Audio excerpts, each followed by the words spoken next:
Hello? Okay. Good evening, everyone. Would you please rise and join us for the Pledge of Allegiance?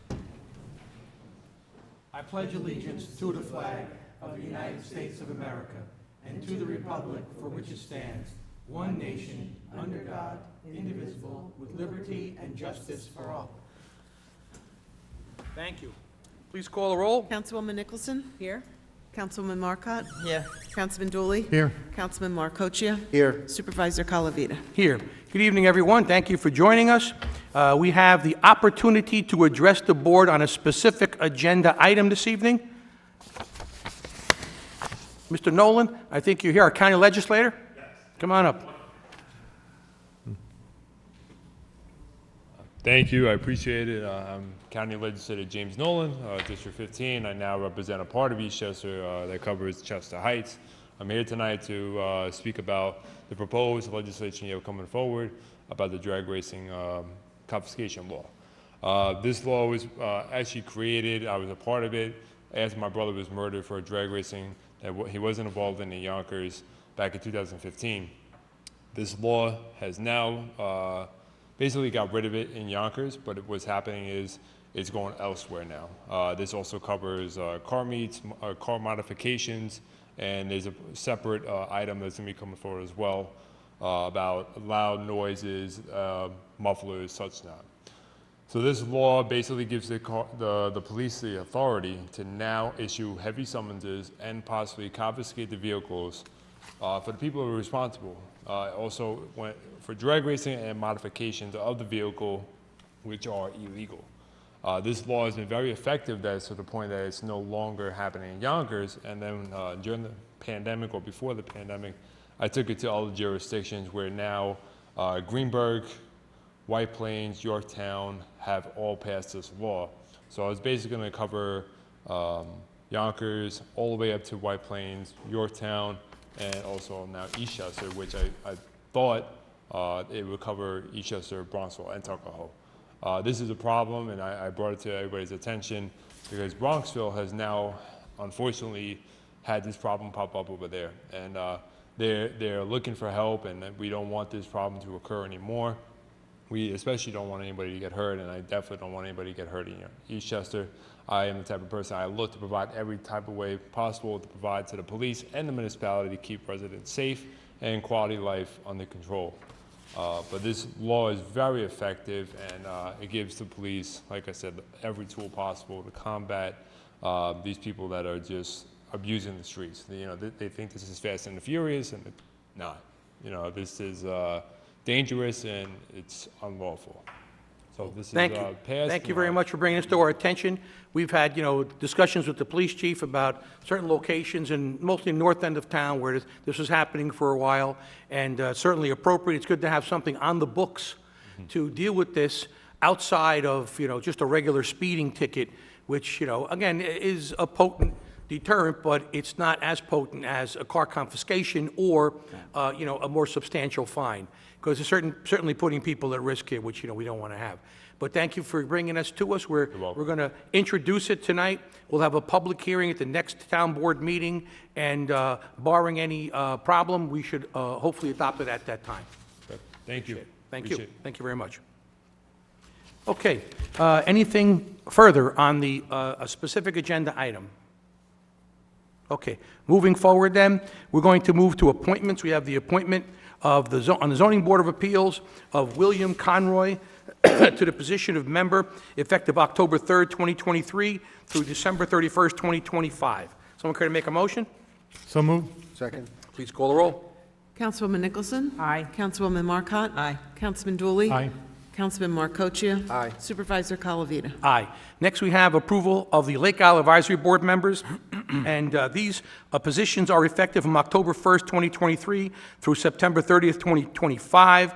There was a vote at the annual meeting, and the following people were elected to the following seats: George Kadar for tennis, Nicholas Saviano Jr. for golf, Peter Sones for pool, and we will designate Nick Saviano as the chairperson. Someone care to make a motion on it? So moved. Second. All right, please call the roll. Councilwoman Nicholson? Aye. Councilwoman Marcotte? Aye. Councilman Dooley? Aye. Councilman Marcoccia? Aye. Supervisor Colavita? Aye.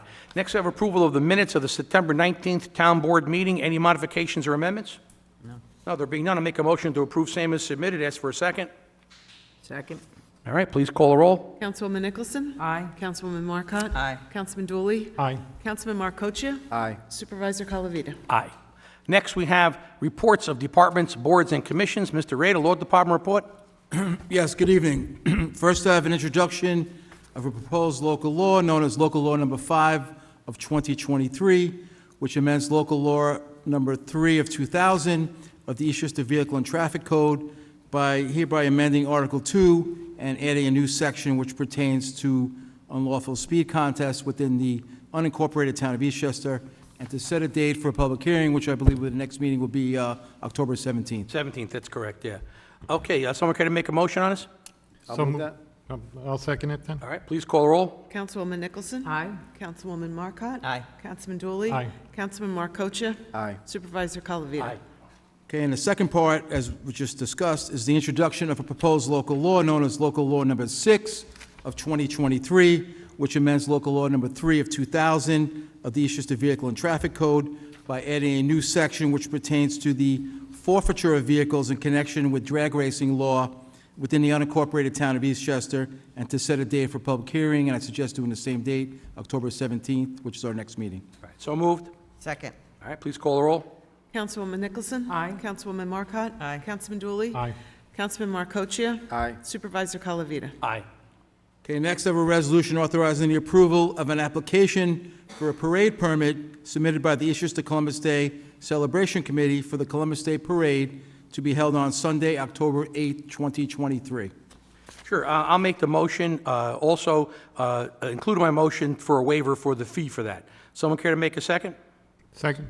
All right, please call the roll. Councilwoman Nicholson? Aye. Councilwoman Marcotte? Aye. Councilman Dooley? Aye. Councilman Marcoccia? Aye. Supervisor Colavita? Aye.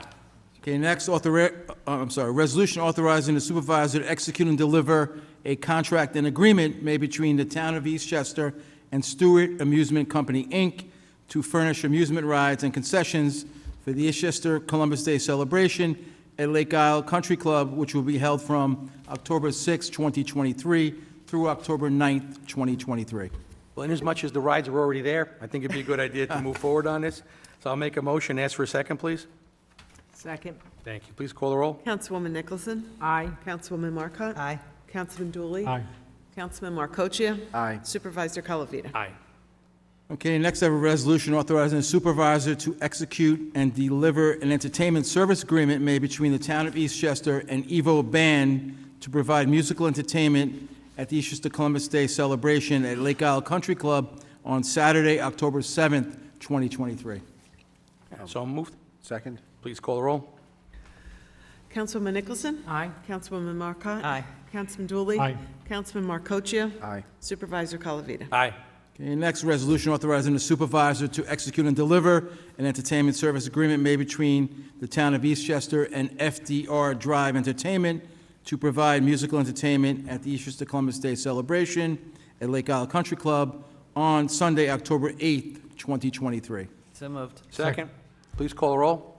Councilwoman Nicholson? Aye. Councilwoman Marcotte? Aye. Councilman Dooley? Aye. Councilman Marcoccia? Aye. Supervisor Colavita? Aye. Okay, next, resolution authorizing the supervisor to execute and deliver an entertainment service agreement made between the town of Eastchester and House Arrest Band to provide musical entertainment at the Eastchester Columbus Day celebration at the Lake Isle Country Club to be held on Sunday, October 8th, 2023. Good. So moved. Second.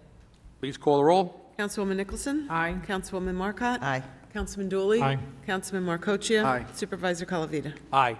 Okay, resolution authorizing the supervisor to execute and deliver an entertainment service agreement made between the town of Eastchester and Dorinda Medley to provide entertainment at the Eastchester Columbus Day celebration at Lake Isle Country Club on Saturday, October 7th, 2023. So moved. Second. Please call the roll. Councilwoman Nicholson? Aye. Councilwoman Marcotte? Aye. Councilman Dooley? Aye. Councilman Marcoccia? Aye. Supervisor Colavita? Aye. Almost done. Next, I have a resolution authorizing the approval of the town of Greenberg's recreation facilities and equipment permit application for the Eastchester Columbus Day Celebrations Committee's rental of the town of Greenberg's showmobile stage, which we will get that from October 4th, 2023, and have it through October 10th, 2023, for our use during the 2023 Columbus Day Carnival and Festival, which again will be held from October 6th, 2023, through October 9th, 2023, at Lake Isle Country Club. And the fee, as it's been for the last couple of years, is the same. The rental equipment is $1,900. All right, so moved. Second. Please call the roll. Councilwoman Nicholson? Aye. Councilwoman Marcotte? Aye. Councilman Dooley? Aye. Councilman Markocha? Aye. Supervisor Calavita? Aye. Okay, and last, I have a resolution authorizing the supervisor to execute and deliver a fireworks performance contract between the town of Eastchester and Celebration Fireworks, Inc. for fireworks display for the Eastchester Columbus Day celebration at Lake Isle Country Club, which will be on Sunday, October 8th, 2023. So moved. Second. Please call the roll. Councilwoman Nicholson? Aye. Councilwoman Marcotte? Aye. Councilman Dooley? Aye. Councilman Markocha? Aye. Supervisor Calavita? Aye. Okay, next we can receive and file the August 2023 Town Clerk's Report. Anything further to add? Thank you. Okay, we move on to correspondence. We have a memo from the Controller, part-time seasonal employees gearing up for the fall and for EIBL. Someone care to make a motion? So moved. Second. Please call the roll. Councilwoman Nicholson? Aye. Councilwoman Marcotte? Aye. Councilman Dooley? Aye. Councilman Markocha? Aye. Supervisor Calavita? Aye. Next, I have a memorandum from the Controller regarding the update on the investment policy, and simply Signature Bank changed its name to Flagstar, so we got to amend our agreement. That's the only purpose for this agenda item. So I'll make a motion. Ask for a second, please. Second. Thank you. Please call the roll. Councilwoman Nicholson? Aye. Councilwoman Marcotte? Aye. Councilman Dooley? Aye. Councilman Markocha? Aye. Supervisor Calavita? Aye. Next is a memorandum from the Town Clerk regarding a request for the approval of the 2024 Parking Management Plan for the Gray Rock Road commuter lot. This has really remained virtually unchanged since, for many years, actually. Many. For a long time. Many, many years. So I'll make a motion to approve this. Ask for a second, please. I'll second it. All right. Thank you. Please call the roll. Councilwoman Nicholson? Aye. Councilwoman Marcotte? Aye. Councilman Dooley? Aye. Councilman Markocha? Aye. Supervisor Calavita? Aye.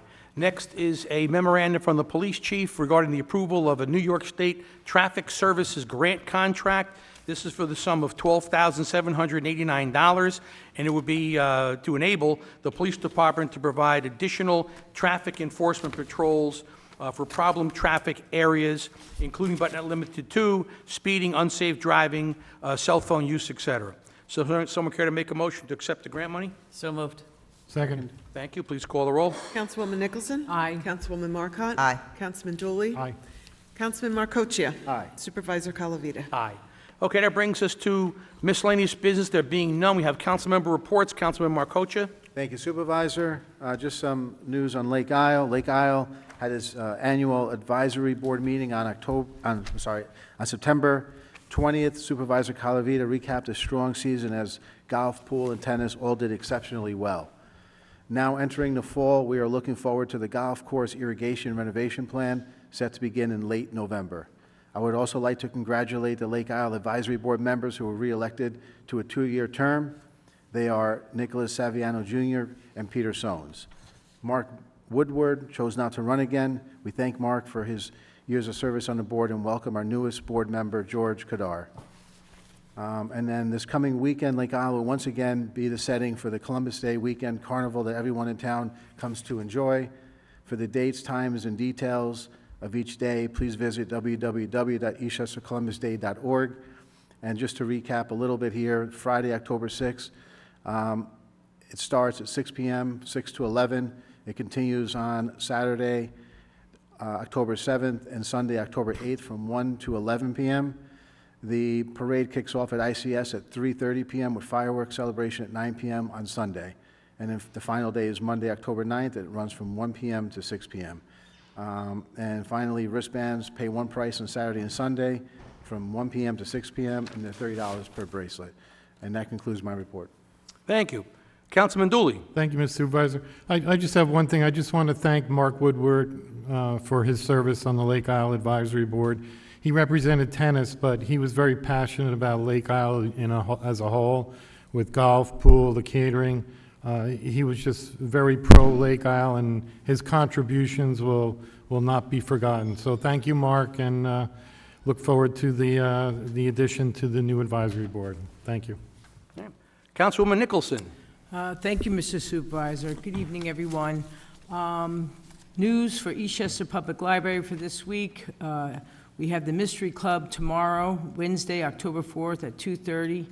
And we have National Friends of the Library Week is coming up, and there will be a special performance by Sonny and Pearlie on October 15th at 3 p.m. So be sure to check out the website, eastchesterlibrary.org/friends, to get your tickets. There's also a Eastchester Public Library art competition happening. You can check out the book art submissions on display in the new book area at the library through October 15th. All entries were created using recycled books. Don't forget to vote for winner in the children's, teen, and adult categories. And the winners will be announced Sunday on October 15th. And also there is a free flu shot clinic on Tuesday, October 17th at the library from 9 a.m. to 2 p.m. And to note, the library will be closed on Monday in celebration of Columbus Day.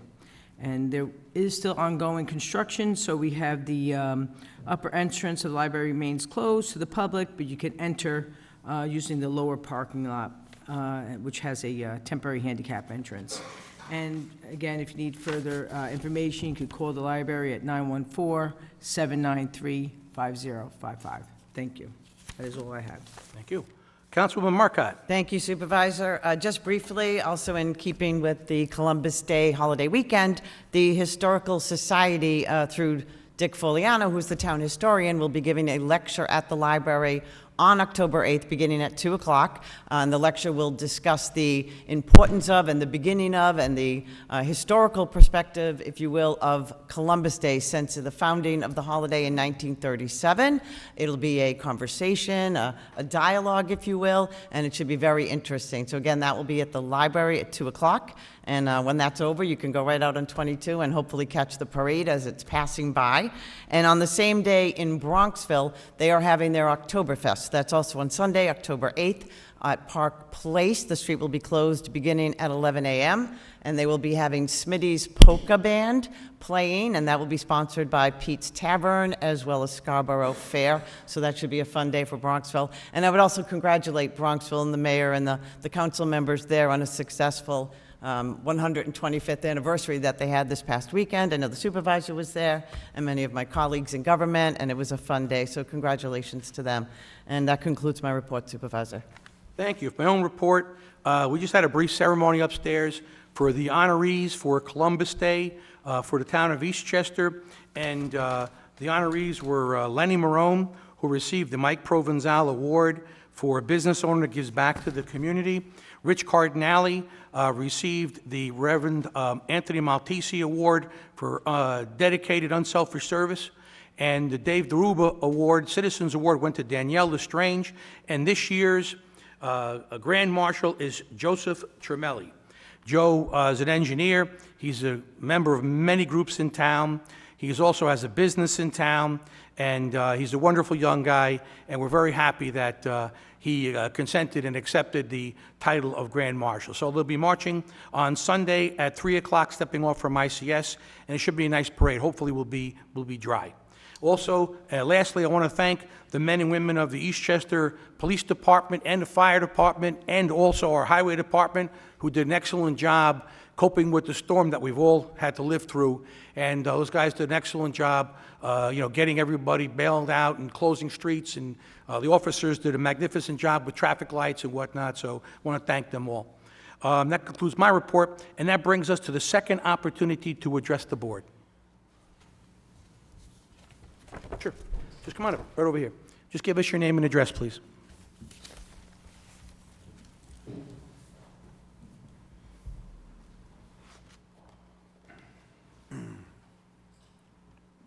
Hi. Thank you for the time. Mike McLaughlin, 22 Crawford Street. I will actually echo your comments that the fire department and the highway department did a great job helping us, especially the residents, as you can see that I'm with, my neighbors in Bronxville Manor on Crawford Street and the Crawford Street area specifically, which is a known problem. You know, obviously this was a bad storm, but, you know, 4 inches of rainwater does not equate to 22 inches in my ground floor or 50 inches in my backyard.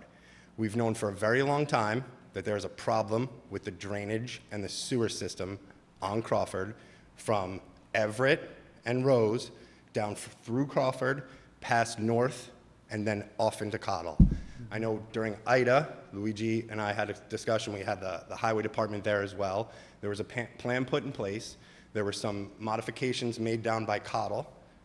I would just like to know what the plan is, what the next phase is, and when Crawford between North and Rose will be addressed. Sure. Well, a couple of things. First, we had 7 inches of rain. It was actually the worst, it was the 7th worst rain since 1869 in, they've been keeping records. And it was a 10th less of an inch than Hurricane Ida, which is just crazy. But notwithstanding that, we have done a lot since Ida. And we're trying to, put together a comprehensive plan that works for everybody. But keep in mind a couple of things, and, some of which you may not like to hear, but you need to hear. And some of it I think you would like to hear. First, notwithstanding that, we had all that rain, there's a high water table out there. And there's water percolating through people's basements that never had water before. Not just because of the storm, but because of the series of water we've had over May and June. Also, the areas you're describing have been wet for decades. They have been historically wet, which is, terrible. Also, the town has what they call a governmental immunity, that, we are not suable, so to speak, as a result of merely, maintaining a sewer system. But notwithstanding all of that, we recognize that, we hope you recognize that, we've been putting together a plan for that Crawford area and other spots of town. And we've met probably, I would say, 6 times with the village of Bronxville. Well, let's go back a step. Right after Ida, we had a meeting with Iona University, the village of Bronxville, the village of Tuckahoe, and Eastchester, and also the school district, because they were contemplating that field, the Cottle field there at the time. And so we put together a basic plan of action at that time. Unfortunately, Iona University didn't really want to know about it, though I think a big part of the problem is theirs, especially in the, I guess, the northerly side of Crawford, more toward their Everett. turf field definitely causes a problem. Well- We've noticed as residents, I think since that turf went in, much worse rain. So Well, I mean the lower field, I'm going to call it the softball the field. softball field actually helps us and slows down the water flow. Right. We had put a berm in it's there. grass. Right. There's a parking lot where there's a drain there where the pipe is 10 or so inches feeding down into us. Slow that down. Yeah. That'll slow the water. A parking lot can flood. Not my house, not their house, not their house. Yeah, I'm familiar with that. I know exactly what you're talking Again, about. I get that this storm was historic. I have pictures from April 30th. My next door neighbor and I, Sean Nealis, were out in our yard pumping. The Eastchester Police Department posted a picture on their Instagram of Crawford Street flooded and closed. Well, Mike, let me. We have no way. Schools were dismissed early on Friday. My kids came from Tuckahoe Middle School. They could not get in their house. Could not get in their house. I will show you the picture. They could not get in their house without walking through waist high for them sewer water. Waist high sewer water, which was now for 12 hours sitting in my ground floor. Well, let me continue if you don't mind.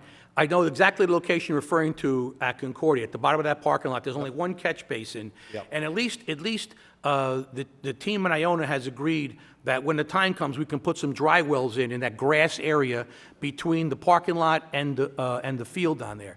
But we met. Did they give? Sorry to interrupt. It's I okay, it's all right. apologize. This is just. This is now the 3rd time in 6 years. 100-year storm, 150-year storm, 1,000-year storm. 3rd time in 6 years. I'm having to spend money out of my pocket, take time away from the office, take time away from not trying to build myself up here, but I'm a active member of this community. I just saw Sally Veltiti upstairs. I know Sally really well because I work with her. through Blue Devils. I also coach baseball, basketball, football, and soccer in this town. This is the third time in 6 years I've had to do this. For the first 7 years we lived in our house, not an ounce of water. Something has been changed. I know my neighbors have seen the McLaren report, which the town commissioned in 2006 and was completed in 2007. It gave several different options. Something needs to be done. I mean, you're going to lose active members of the community. Every one of us here is an active member of this community. We give our own personal time and money to volunteer and do things for this community. You can't be losing these types of residents. Yeah, of course not. And the town is going to. But let me continue if you don't mind, Mike. And I appreciate your comments too. I sense your frustration, you know.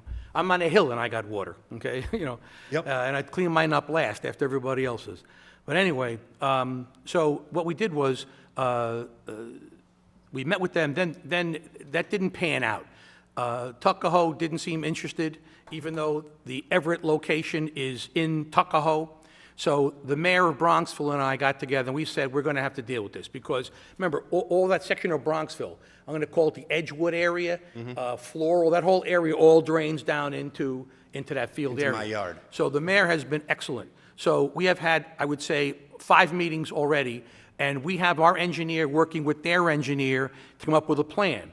And what we're contemplating is, there are 2 fields there. There's right by the Cottle Ball Field, the new turf field. There's an open field that is owned by the village of Bronxville, but that is in the town of Eastchester. Across Archer, which is the road that goes up the hill into Bronxville, from the playground area, you know, or the base area there, there's, on the other side of that is another huge field that is owned by the village of Bronxville that is in the town of Eastchester, right? Now, Archer, that is that roadway there, doesn't really do very much for anybody other than house cars for people to walk their dogs and whatnot over in the dog park area.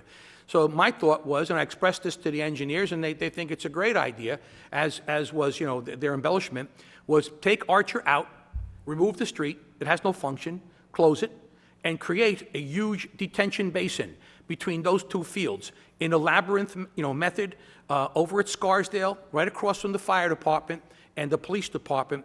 They installed, the county installed this, you know, it's like a maze of rip-rap stone in wire bags that is the, you know, supports the earth, and then have this system, like, you know, kind of a Disney line system that would retain all the water and let it simply bleed out slowly and evaporate. But what we got to be careful about, though, is this, and again, it's very complicated. The area that's up on the higher part of Crawford, right? That area, that's got to drain somewhere. I think that might not be high enough to go into this field. So we might have to put an additional line down the middle of the street if we can't get the pitch. But the Village of Bronxville commissioned a survey, a topographical survey, to see where all these elevations are. Like, for example, at the end of Alder, right? You go down the end of Alder, one half of the street is Bronxville, one half of the street's Eastchester. The rise is a rise of the earth, and then it goes down again into the field. And so, you know, we have a line that goes through there that bleeds out of there, but, you know, again, that's going to have to come down. There's going to be a lot of trees being felled as well. The other thing is, among other things, is we have to do something with that water. It's got to go somewhere, right? And Siwanoy Country Club is in between us and the hutch, for lack of a better expression. So Siwanoy has to be, you know, dealt with. And we have some easements there, but there's no lines, there's no actual culverts or pipes that go in there. So I think what we're going to end up doing is approaching Siwanoy and asking them to build some kind of retention or detention pond on the facility. Now, it's not over there, because that all's got to go somewhere. And what we don't want to do is have a mess downstream. So we reached out to the state.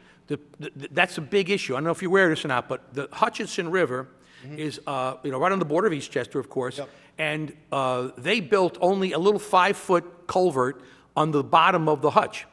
They drained the hutch into that as well. So, you know, we don't want to have a situation where we're pushing water downhill and it's got nowhere to go, okay? Right. So we've approached the state to try to get them to budge to do something, either to open up to redirect their catch basins on the Parkway across into the, there's a water reserve there, to do that, or to build the second culvert, which is what we would need. But that's a humongous project. So, but also just little things. The state property there, I was out there today with Mr. Latella. We're going to clear some trees, put some gravel down, put some, make an area where water can go in the event that it comes down again another 3, 4, 5 inches. Right, but it has to get from my section, our section, Right. to there, and it can't right now. I will tell you, Sean and I stand out there. We look at the drain in front of our 2 houses. It is filled with water. We walk 20 yards south towards Cottle, and the 2 sewers on the corner of North and Crawford are free-flowing and empty. It gets bottlenecked right there. So from Everett to York is the problem. We can't, that solution is great, but there has to be a way to get the water from us to that solution. It's not getting there. Yeah, that's what we're saying. We're trying to do something incrementally. Mr. Latella's, he's a bright guy, and he knows water issues like crazy. His thought is, let's do it incrementally. Let's see if we can get that water, what you're describing, to the back of that field. And then let's get it there. Just get it started there. Because I don't know if you saw, of course you saw, back there was a swamp. Okay? Yeah, my house was I'm saying, a pond. But before. your house is more, I guess, is it south or west of that? Yes. So the issue is to get it there and not have it, go into anybody's rear yard. The other problem you have is those houses, I'm not sure if yours is one of them, the backyards go down too. It's like it's just no place for the water to go. So even if we go have an invert of 20 feet, we still have to get that water out.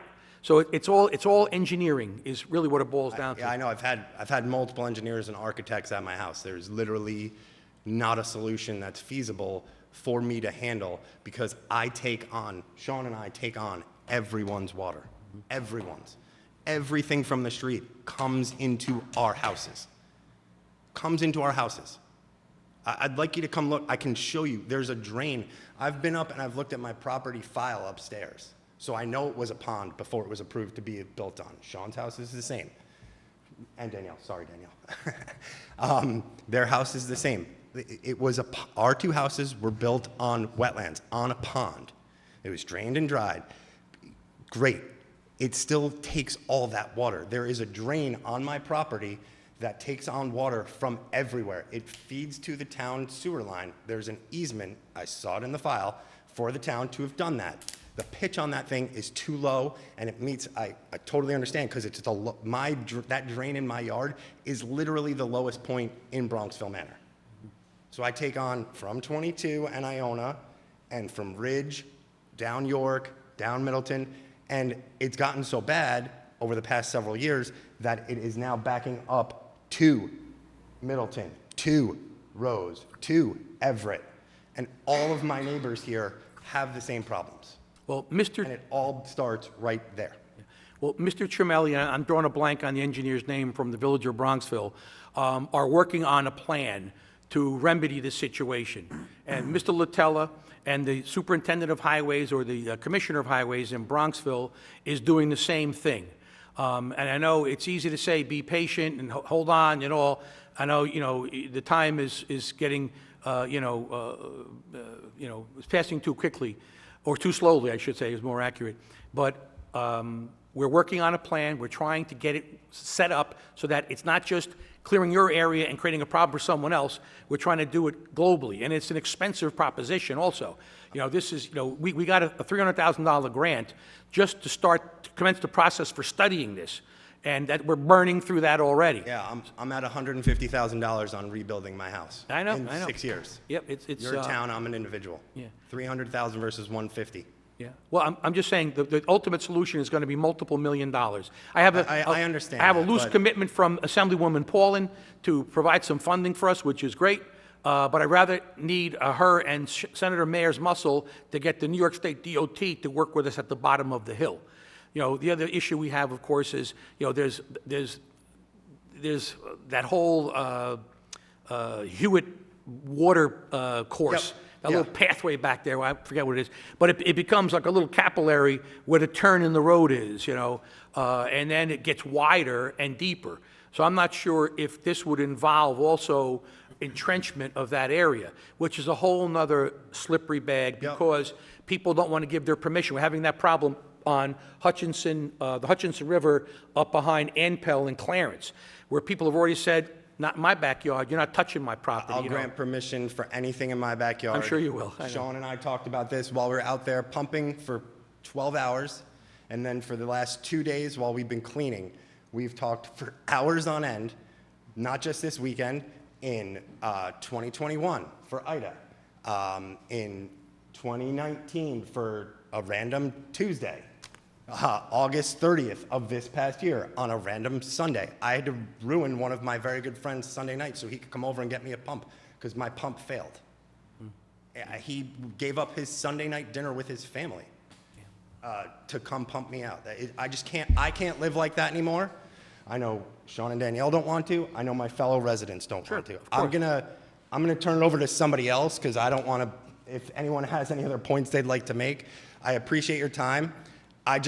There's a plan. You're starting the basics of a plan. I thought this was being put in place 2 years ago when Ida happened and there was FEMA money available. So it's frustrating to hear. Well, that's another thing though too. Like we sent out letters to everybody in that neighborhood to get FEMA funding. Nobody put anything in. I mean, literally. I did. 100%. We didn't have, I wish Mr. Littell was here because his office processed that. We had not, it was on the, I think it was like less than $100,000. Is that Rocco from the Yeah, Highway Rocco, Department? yes. He's at my house all the time. He knows I submitted it. You can ask him. No, Rocco I'm and I not know saying each you other. didn't. And, I'm just and I saying- know Hector before him. It was disappointing They know my property. that people that are in that area did not submit, the FEMA just wants to check boxes. We all did. I know, I don't doubt that you did. I'm just saying And- the totality of the dollar value was not at all what FEMA was looking for. And we're a small fly on their, on their FEMA. derriere. Yeah, I get it. But this is, what is it, 15 of us here right now? That shouldn't be small to a town of Eastchester. Again, No, I'm saying to FEMA. Again, I'm going to let somebody else talk. The last thing I'll say is we had the fire department there, 3 different trucks. 3 different trucks, so it was 9 different people from the fire department. We had, how many highway department trucks came past? Maybe 8. They all said, this is the worst in the town that we have seen. The worst. All of them. Every single one of them. That's 15 people. I had all of my trash out today, and I will, again, applaud our sanitation workers. They always take our stuff, always. They came to me, I walked out to them today. I said, guys, I know it's not bulk day. He said, I know what you go through here. Yeah, oh yeah. Don't worry about it. And that's all I'll say. I'm going to cede the floor to my fellow Sure, residents. I'll recognize Thank someone, you sure. so much for your time. No problem, Mike. But I look forward to hearing some solution, hopefully in the near term. Maybe what we could do is down the road, as this becomes a solid from the gel it's in now, we can have a sit-down with everybody Absolutely. and say, hey, this is where we are. I would welcome that, And, yeah, definitely. Because, we're meeting independently, and I sit down with Mary Marvin, we go down to Village Hall, we go over everything, and then, you guys don't know that, so you No, I don't would see love any to be progress. included in more of that Yeah. if need be, because it's something I'm at the point where I want to move. I'm too good of a person to put another family through what I've been through. My kids come home, a 13-year-old and an 11-year-old, when it rains, and they're like, are we going to get water? They get sad. They've seen their stuff get thrown out 3 times in 6 years. I don't have anywhere else to put it. Well, Mike, So I can't put someone else through that. I would never put another family through that. And I can't sell it now because social media, it's everywhere. I mean, the Eastchester Police Department posted our street with a house pictured in it on their social media page. well, maybe what we could do is we could have a couple of point persons that we can have, and then you guys can relay information, something like that. We'll huddle up. A few of us will definitely be there, but I'm going to let somebody else speak, but thank you very much for No the time. problem, very nice. How you doing? My name's Sean Nealis. I'm at 24 Crawford, his neighbor. Unfortunately, this is not the first time I've been here. I was back here. I was here in 2006 when the McLaren report was ordered. You guys paid for it. I know you're trying to make all these different plans, but why we would not go back to the McLaren report that we've already paid for and has been designed? Well, that didn't pertain to those open fields. That pertained, oops, I'm sorry. that pertained to up the hill, if I'm not mistaken. It was from my house. Oh, okay, that's what I meant, up the So, hill. you know, I know, yeah, it was straight from Rose down.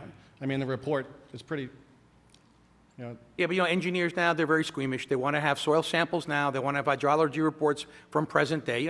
That's the way they work, Yeah, unfortunately. I mean- And we also had the introduction of the turf field, the two turf fields. Yeah. The one from Iona University that was one and of the my other one, questions is, how did that Iona field get approved? yeah, that's Tuckahoe approval, that's not us. Right.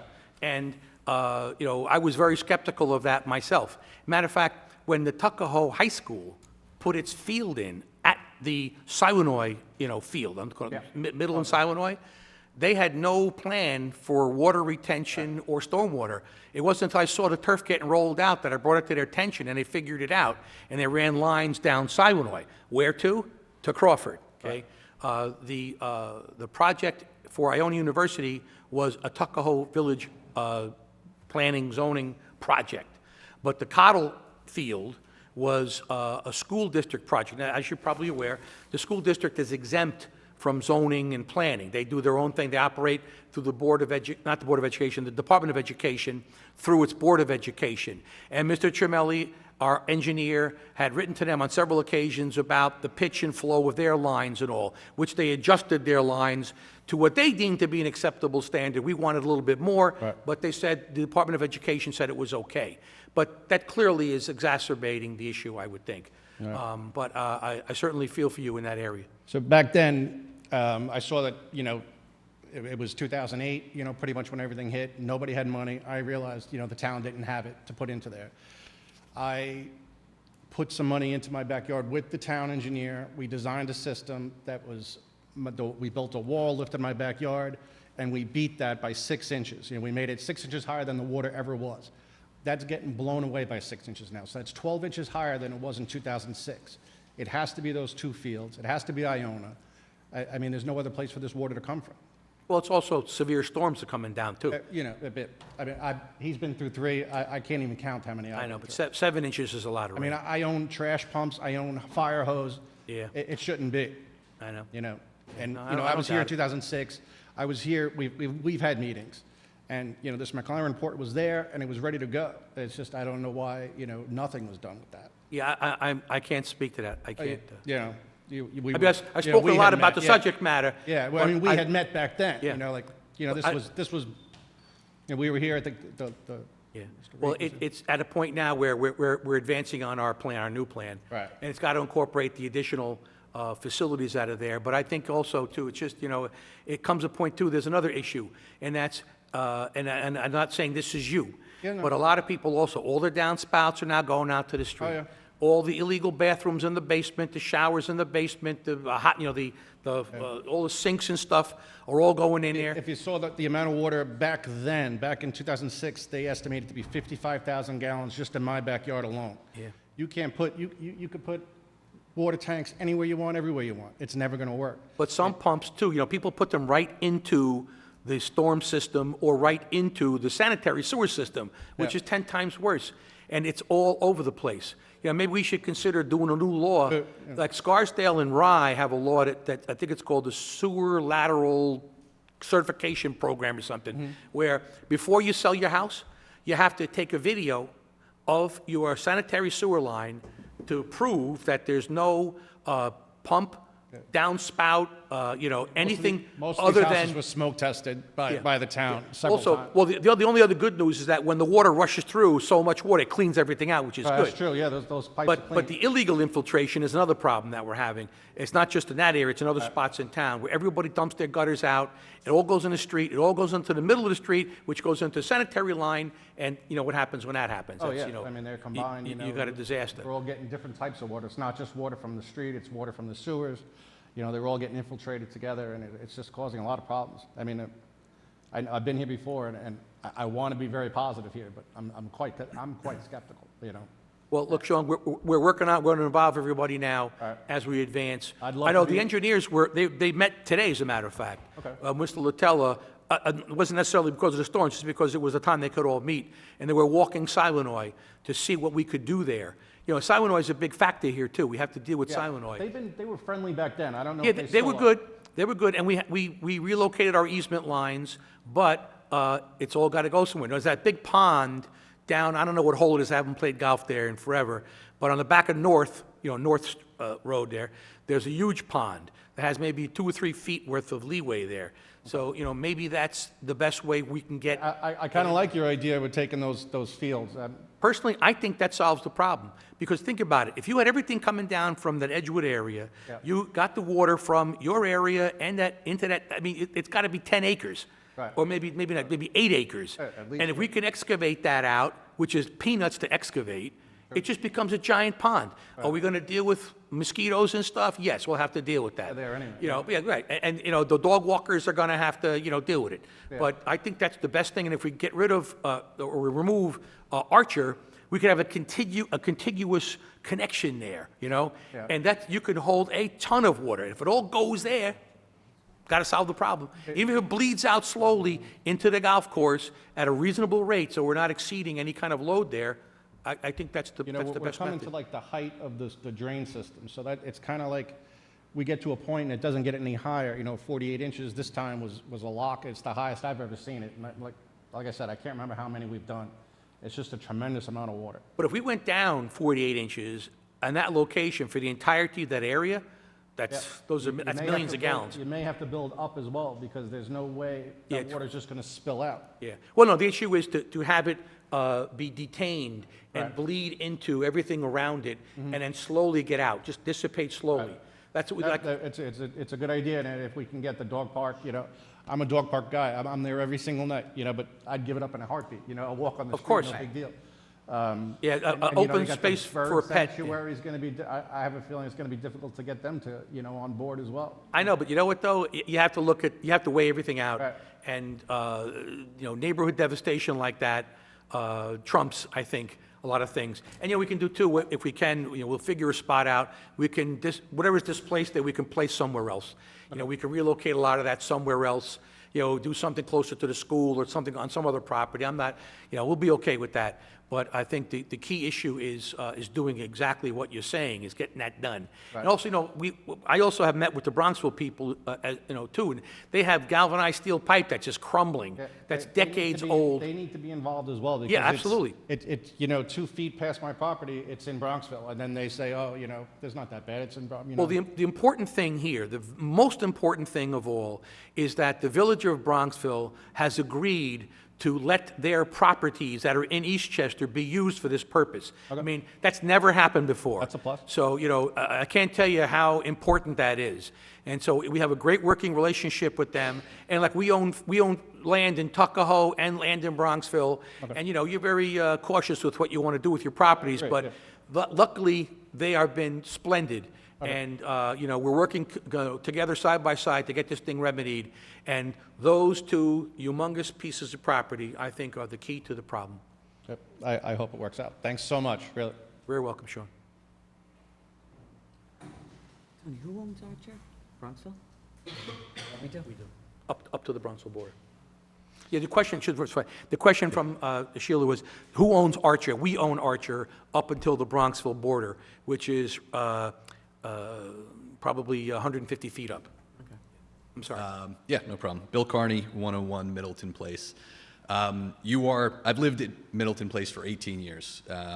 Supervisor, you're correct, we do have a high water table. My sump pumps have run for 18 years, even if we don't get rain for 2 weeks. They run continuously.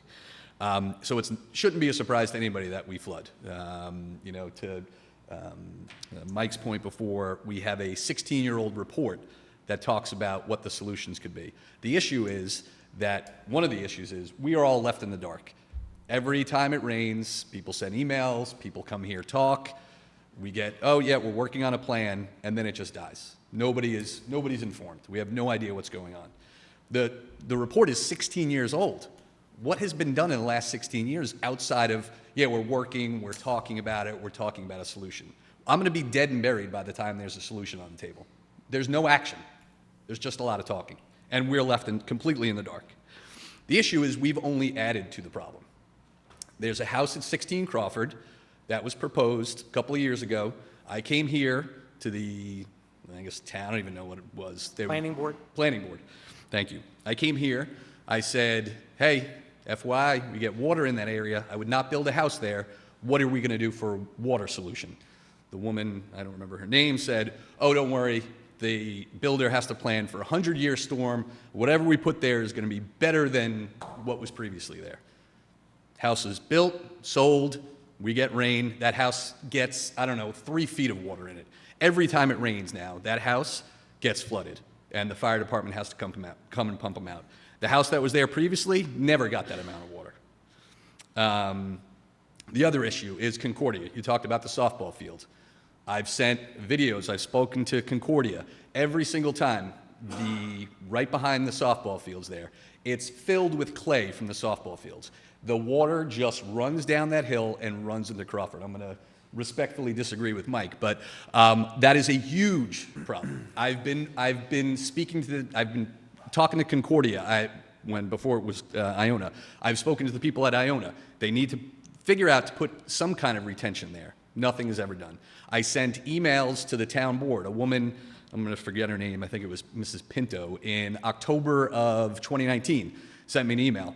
Oh, we're going to get, I have it here, we're going to get the engineer to inspect the situation and make recommendations. If necessary, we can explore capacity issues along those lines.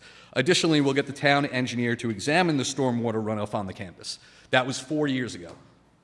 No idea if that was ever done, or I never got a response. The other issue, the Iona turf field that was put in. That was proposed, as you mentioned, it was Tuckahoe. That was during COVID. I went on the Zoom. I said, hey, the water retention system that you have in there are no dry wells. It's all piping. All that piping leads to one pipe that's now going to feed into the Crawford, in on Rose, and then into the Crawford sewer systems. They told me, well, that's not our jurisdiction. The sewer is Eastchester, so they'll have to deal with it. They said they sent it to Eastchester. It was approved. I emailed the board. Tony, I emailed you multiple times. Tony, you called me in March of 22. We spoke for about 45 minutes. You said, we're meeting with Bronxville, Iona, we're meeting with all these people. Yeah. I'll get back to you. I emailed everybody, town board again. April, May, June, July, August, never received a response. Nothing is ever done. Everybody just talks. Nothing is done. The issue is the pipes on Crawford are not big enough. I'm not an engineer, but that's the main issue. It cannot handle the amount of water that is being pumped into there. And we just keep adding to the problem, and we don't have a solution for it. So you talked about the water retention. I was saying that today. We have the woods. We have a dog park. We have a butterfly garden. I've never seen a butterfly in there. Put a pond in there. You're talking about a water retention system at Siwai. I spoke to the superintendent today. He said, we'll take your water all day. I don't think they're going to put another pond in there, but that pond on 15, he said, we'll take your water all day. The issue is that pond fills up, goes over the golf course, then it goes down that stream to Hewart and California, and then it floods the people down on California Road. So there needs to be some kind of water retention system up past Siwai, which you talked about, right? Butterfly garden, dog park, the woods there, some kind of retention system. The piping needs to be, the size of the pipes need to be increased on Crawford. There needs to be some kind of water retention on the softball fields at Iona, and that potentially could solve the solution or solve the problem. But again, there's no action. Everybody just talks. And if there is going to be action, that's great. Somebody from the neighborhood needs to be informed, because what's going to happen is we're all going to leave here. Nobody is going to be told what's going to happen. There's going to be another rainstorm. We're going to be here again. What's going on? Well, we've had meetings. We've had this. We're not informed until we come here and talk to you guys. And then there's no action that's being done. And I know we're spending, I don't know how much money we're spending to redo Leawood Park, put in basketball courts, pickleball courts, and ironically, there's a stormwater management system there as well. I think that money could be better spent to help people whose houses are being destroyed by flooding. I'm sure people love pickleball, but I think we deserve to have some solution to the issues that we have that are affecting our homes. We shouldn't have to live in fear every time it rains. Well, as I said earlier, we're moving forward with our plan. And I'm pretty confident the McLaren plan didn't have in it those detention basins that we discussed on those two parks. I don't recall the exact content of it. Our engineers, they want to get fresh and new, like I said earlier, but we're trying to do something here to help you out. Maybe it's not going as quickly as you like, and we have little control over some players here. If Iona University doesn't want to talk to us, we can't do much about it. Maybe, litigation needs to occur. I don't know. But see, litigation-wise, you're not going to be successful.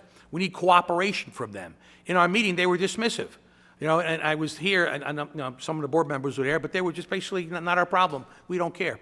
I asked them just to put a simple berm at the end of the, by the fence line on Crawford, put a berm up to trap the water, let it hold there for a little while. No response. And Village of Tuckahoe, they did have, in defense of the Village of Tuckahoe, they did use a good engineer for that project, an engineer the town has used in the past. And I was able to reach out and speak with them, and they advised me that what was proposed is within whatever standards, and general engineering standards, whatever the heck that means. But I don't disagree with you. The system needs to be overhauled, but we can't just jump in it. We need the state to work with us too. It's a large, large project. But I think, like I said earlier, we should just get a couple of things done in the beginning. Let's get some of that water off the top end of Crawford. Let's get a pool made, even one, just to get started with a backhoe, for 4 or 5 feet in one of the locations, just to get something going there. See if our theory works, and let the engineers continue to work on it. That's what I think we should be doing. That's exactly what we are doing. I know you guys aren't privy to our meetings, but, I'll involve you guys if you want. Yeah, I mean, I live in real life. I'm very skeptical of engineers. I've dealt with a lot of engineers. The engineer for 16 Crawford, no, it's going to be better than it ever was. Not true. The engineer from Iona, the softball field, no, it's going to be better than it ever was.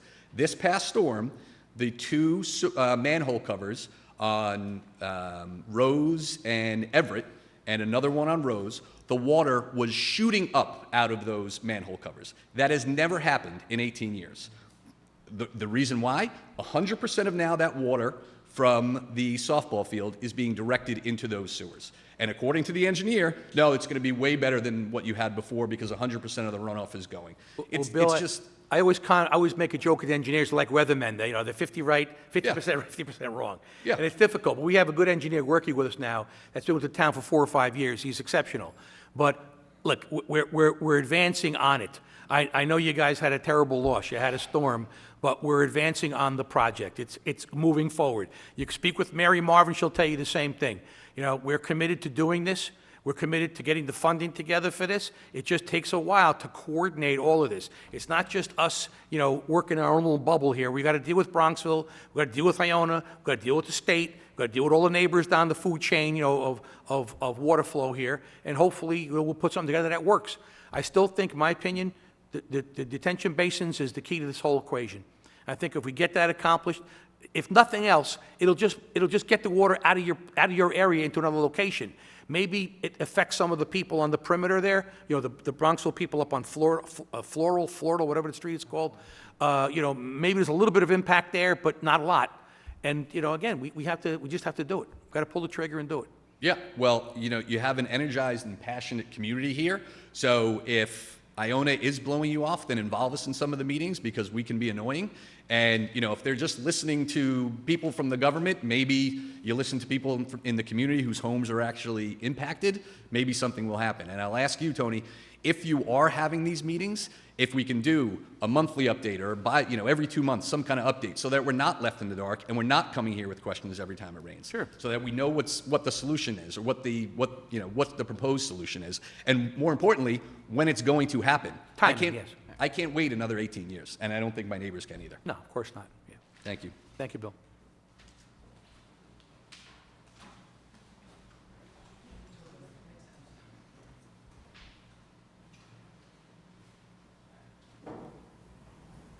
Evening. Hi, everybody. I'm Stacy Maris. I'm from 104 Middleton Place. I'm here. I agree with all my neighbors.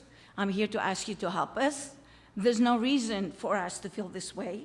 I can't begin to tell you every time it rains, the frustration and the way we can't handle it. I want to cry. I called a few times. I understand it's a lot of rain, but we can't blame the rain. And we can't say we're gonna go do something. We want you to do something now. We don't wanna move. I mean, we threw out a lot of stuff. This is, I can't begin to tell you how many times we throw, every time it rains, all our stuff gets destroyed because like everybody else, we have no other place, the basement. Our kids go to the basement, they play in the basement, they have friends in the basement. If I show you pictures of our basement, I wanna cry. I don't have the strength, I'm frustrated, I'm very tired, I don't wanna deal with it. Every time it rains, I'm by the window. I'm like, please God, we can't pray to God. God can't help us.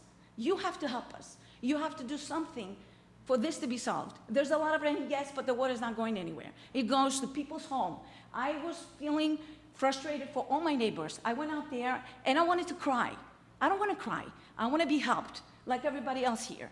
So I'm here to ask you, please, when you go home tonight, think about it. Don't tell us we're going to. You have to.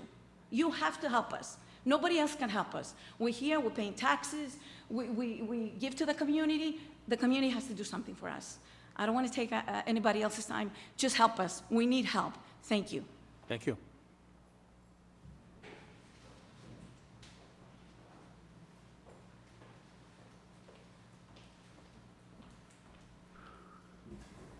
Hi, Peggy Angelo, 45 Lisbonard.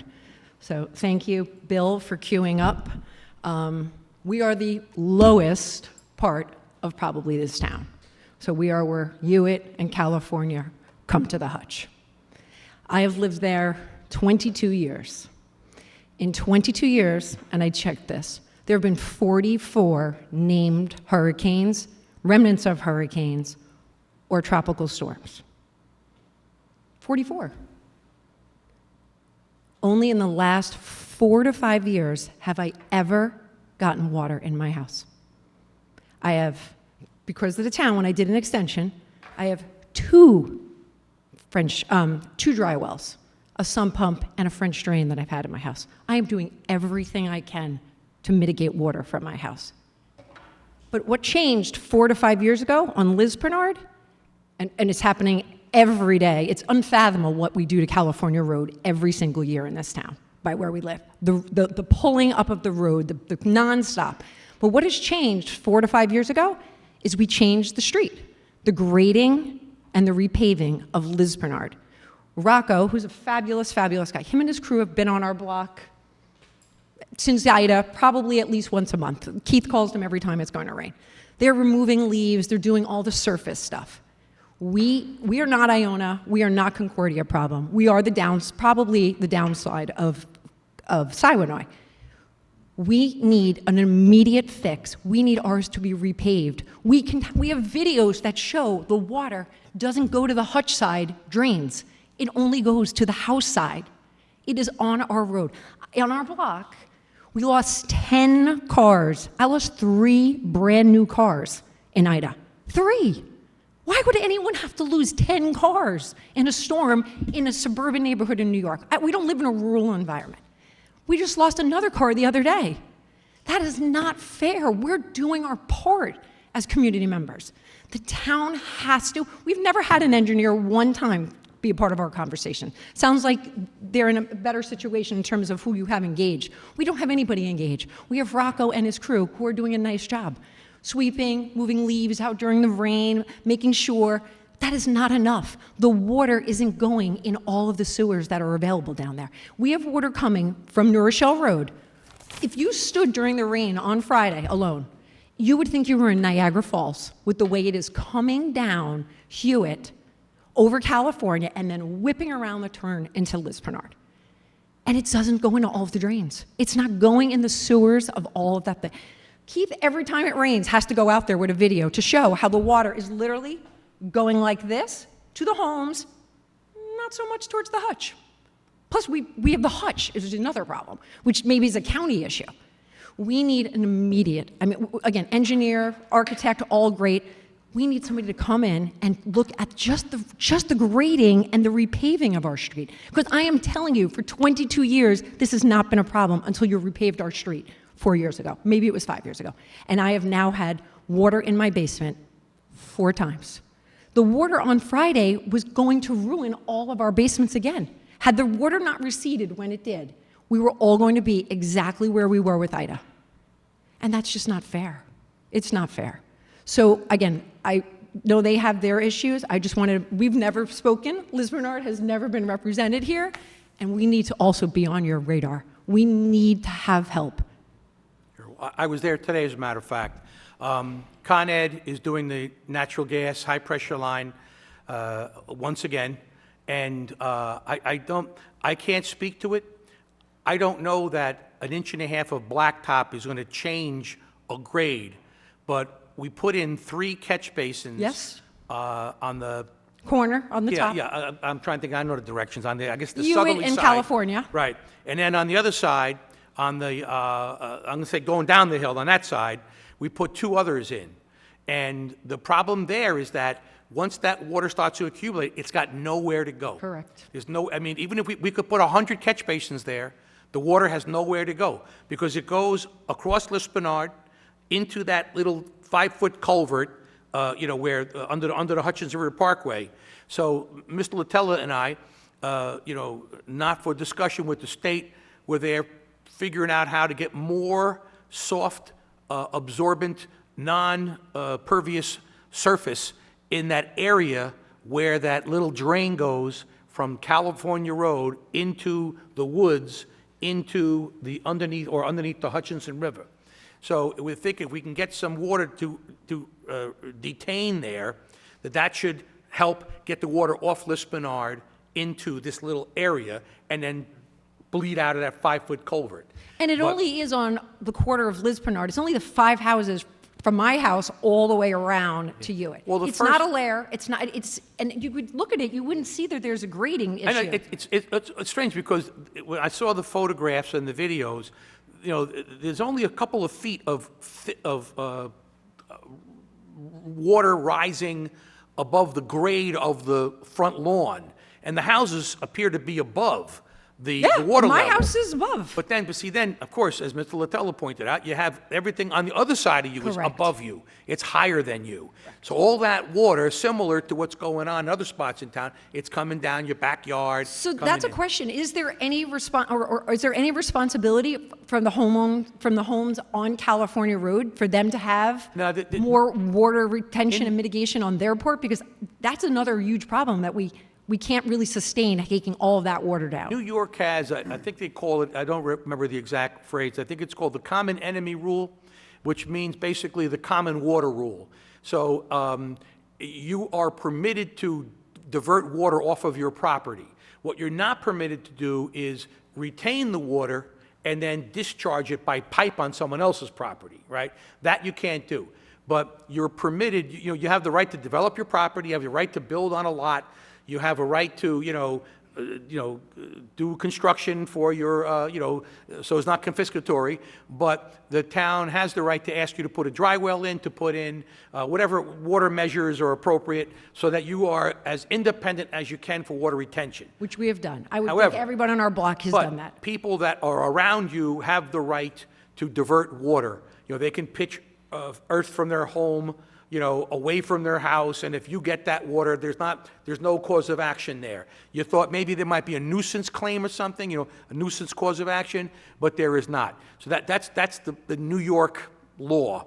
So unless you're actively retaining the water and then draining it out on someone's property, you're not liable for No, all of our water flow. issues are coming from the street.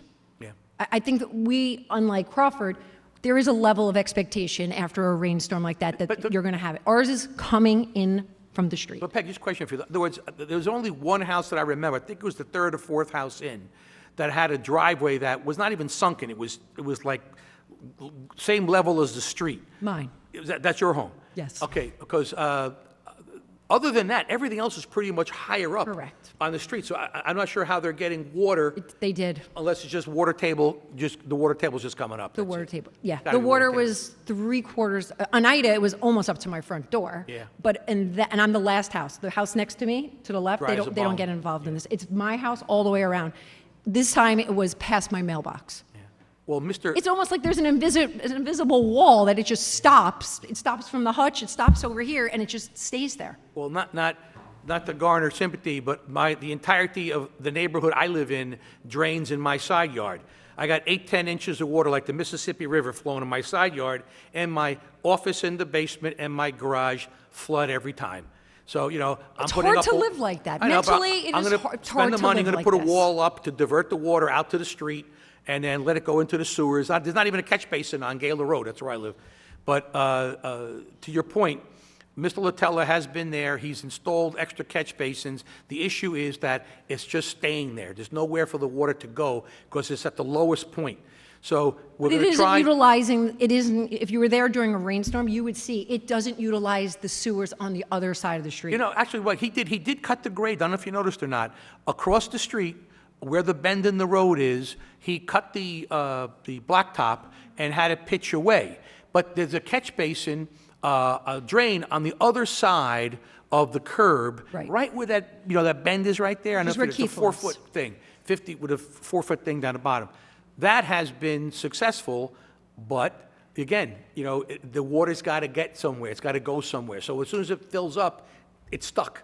So, you know, getting it out to that area where the 5-foot culvert is the way to go. So he's going to work on that. And Con Ed, I know now, has those gas lines there, but they'll be out of there shortly. They're going to be moving They're up the never street. leaving. Con Ed's never leaving. Well, they did 1,600 feet in 2 years, right? Remember a few years ago? They have never, I know they claim they're up and down California Road, they are never past our block. Well, the bad news is that that project has to go all the way to Scarsdale. I know, that's what I heard. So we're going to be living with them for another, 10 years. But I do think we do need more discussions. You've clearly had more discussions with Crawford as they've been affected more, but we need to have those discussions on Lisbonor, because I don't think you can underestimate the stress of all of us as adults, but our children.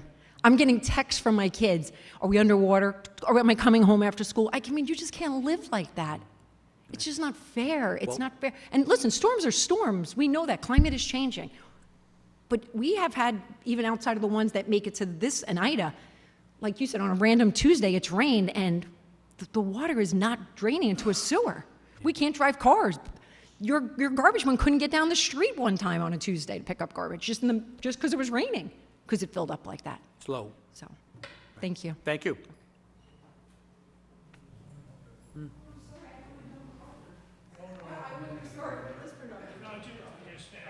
Just a couple of questions, because I am, so Edmund O'Reilly, 1 Middleton, so I'm officially in Bronxville with a portion of the property in Eastchester. So I want to confirm, Iona did not consult with the town of Eastchester at all prior to putting that in, and Tuckahoe didn't give any engineering report to Eastchester on that field draining into that one Which field? sewer. You mean the Cottle field? No, the turf field. The turf field, the village of Tuckahoe had extensive planning board meetings with the engineers for, I don't know if it was Iona or Concordia at the time, whoever owned it at the time.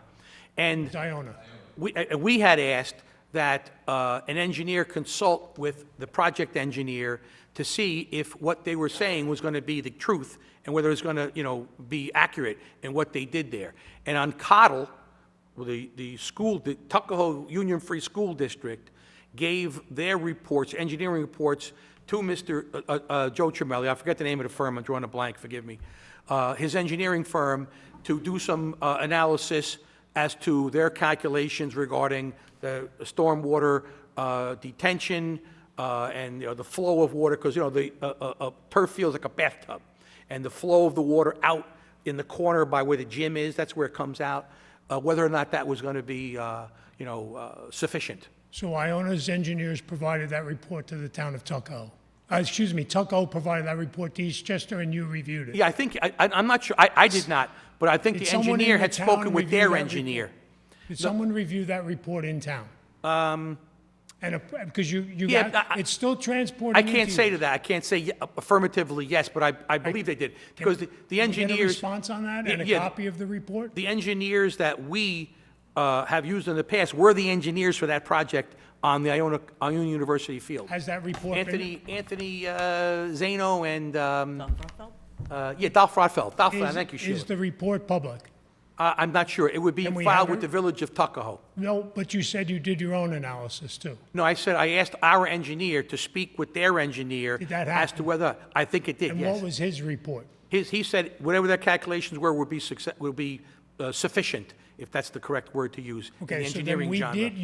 the town of Eastchester then did clear it and assumed it was No, we don't adequate. issue a permit for it. No, They but do. there's a written communication back between I the think two so. engineers. I'm not sure what the engineers did between Can- themselves.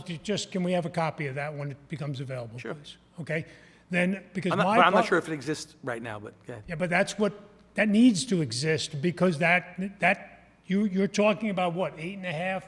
Let's call it 10 yards from that sewer fall where they have brought all the pipes in, goes right into your town. So your engineer discussed something that had a complication to your citizens without any review? No, the That's engineer, just a question. the Yes or engineer no? said to me that their calculations were sufficient. Okay, so just, can we get that in writing, please? Because I'm I'll have to heading ask down a him. different path, because I have access, Iona has access through my property for that drain out in front of 1 Middleton. So anything that's going to go on at Iona will have to be approved through my property, because that's the tunnel they're going to use. So these assumptions of embankments and things like that have to be, I'm going to have my engineer review them at that point, okay? Because this is where we've reached. I've been here 13 years, okay? And this was not a problem when we initially moved in, but we took every precaution. We had the basement excavated, we had the walls sealed, and we put in two sump pumps. I could not get out of my property by any corner, going out through Iona, going out the front, because we were a complete island for 6 hours. The other difference is the sewer, not the storm drains, the sewer continued to spew for 3 hours after the completion of the storm, and the storm sewers were empty, completely empty, but the main sewer, The sanitary sewer. sanitation sewer, spewed for another 3 hours, which had never occurred before. So somewhere there is an issue. The only other thing, and I'll let the other people go back to the south side, I'd like to have an understanding, as there have been an engineering report on the pipes from Rose down to Cottle. Have they been inspected? Are they open? Are they collapsed? Are they functioning? I suspect they've collapsed in certain spots, would be my assumption. I think so. Mr. Latella, we talked about that today. All those lines are in good condition. On what inspection did he do that from? He goes in there all the time. He's constantly No one's sticking been his head down. no one has been down the storm sewer in front of our house ever. No, I don't No think one so. has climbed down it. No, I mean, he goes, he pulls the manhole covers off, he makes sure the stuff is flowing, that he goes, he's done it all. He's extremely thorough. It flows, but where is it going except at a high period? It's a tunnel camera. It can be snaked down the tunnel. Yeah, from each- he's from- tunneled a lot of that area. Matter of fact, and I can't remember what he So was can telling those me. reports be released too, I'm sure confirming? they could. I don't know. I can't tell you what exactly he's done in there, No, but I'm not he's asking- tunneled, he's, what do you call, camered multiple streets in the area there, including Garth Road, including some other spots in town where we Supervisor, have. I'm not asking for you. What I'm asking, can we have access to those reports and Yeah, those tunnel camera pictures? What I'm saying is, I'm pretty sure he's done that in that area, but I'm not certain of it. I'm pretty sure, but I Okay. can't tell with All certainty. we want is confirmation, But and if it I- hasn't been done, that's an inexpensive opportunity to at least eliminate certain possible issues. Yeah, I'm pretty confident that the condition of that stuff there is in good All shape. we want is confirmation But I'll and a find out release. from him. Okay, great. You got it. Thank you, Mr. Riley. O'Reilly.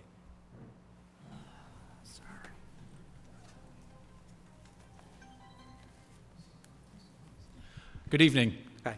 My name is Keith Owen. I live at 62 Hewitt Avenue. That is the house right where Lispenard and Hewitt meet. I am the lowest point on that block. I just want to stress the negative impact of the repaving of the street approximately 5 or 6 years ago that my neighbor Peggy referenced.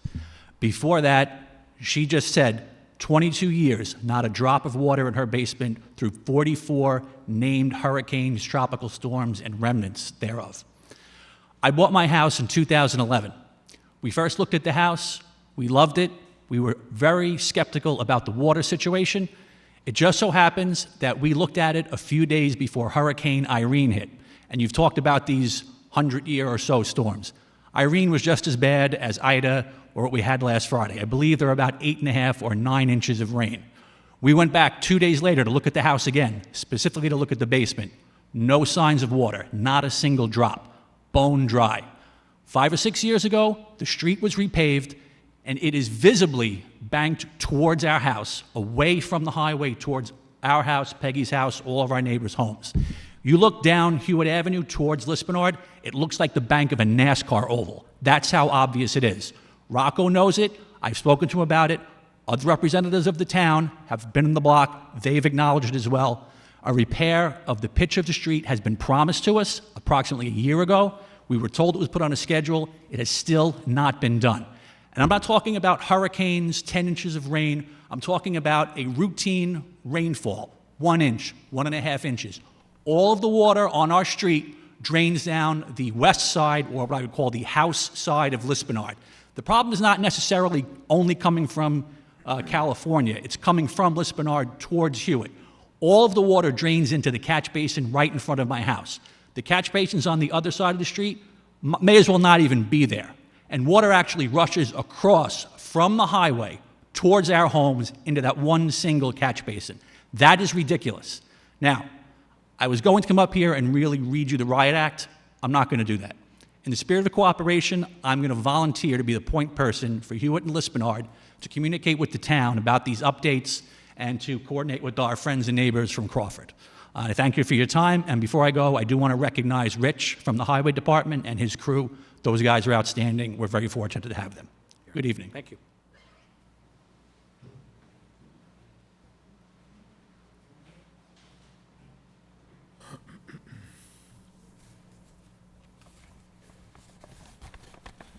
Hey guys, Tim Mullen, 38 Rose Avenue. When Ida hit, it wasn't water that got us. It was called other people's poop. And that came through the bathroom in our basement and put about 8 inches of other people's defecation throughout our entire basement. Ended up costing about $75,000 to get it fixed. Our homeowner's insurance had a cap of $5,000. And FEMA kicked in like a whopping $1,500 at the end of the day. We've done everything we can to fix the problem. I'm pretty sure everybody here agrees that I think NASA could come in right now and not fix our houses just because of the way the systematic errors are happening right now with the town itself. Just from being here tonight, I can tell that we're not going to get anywhere anytime soon. I think the bureaucracy of all this is going to pretty much kick the can until we're back here again in a year.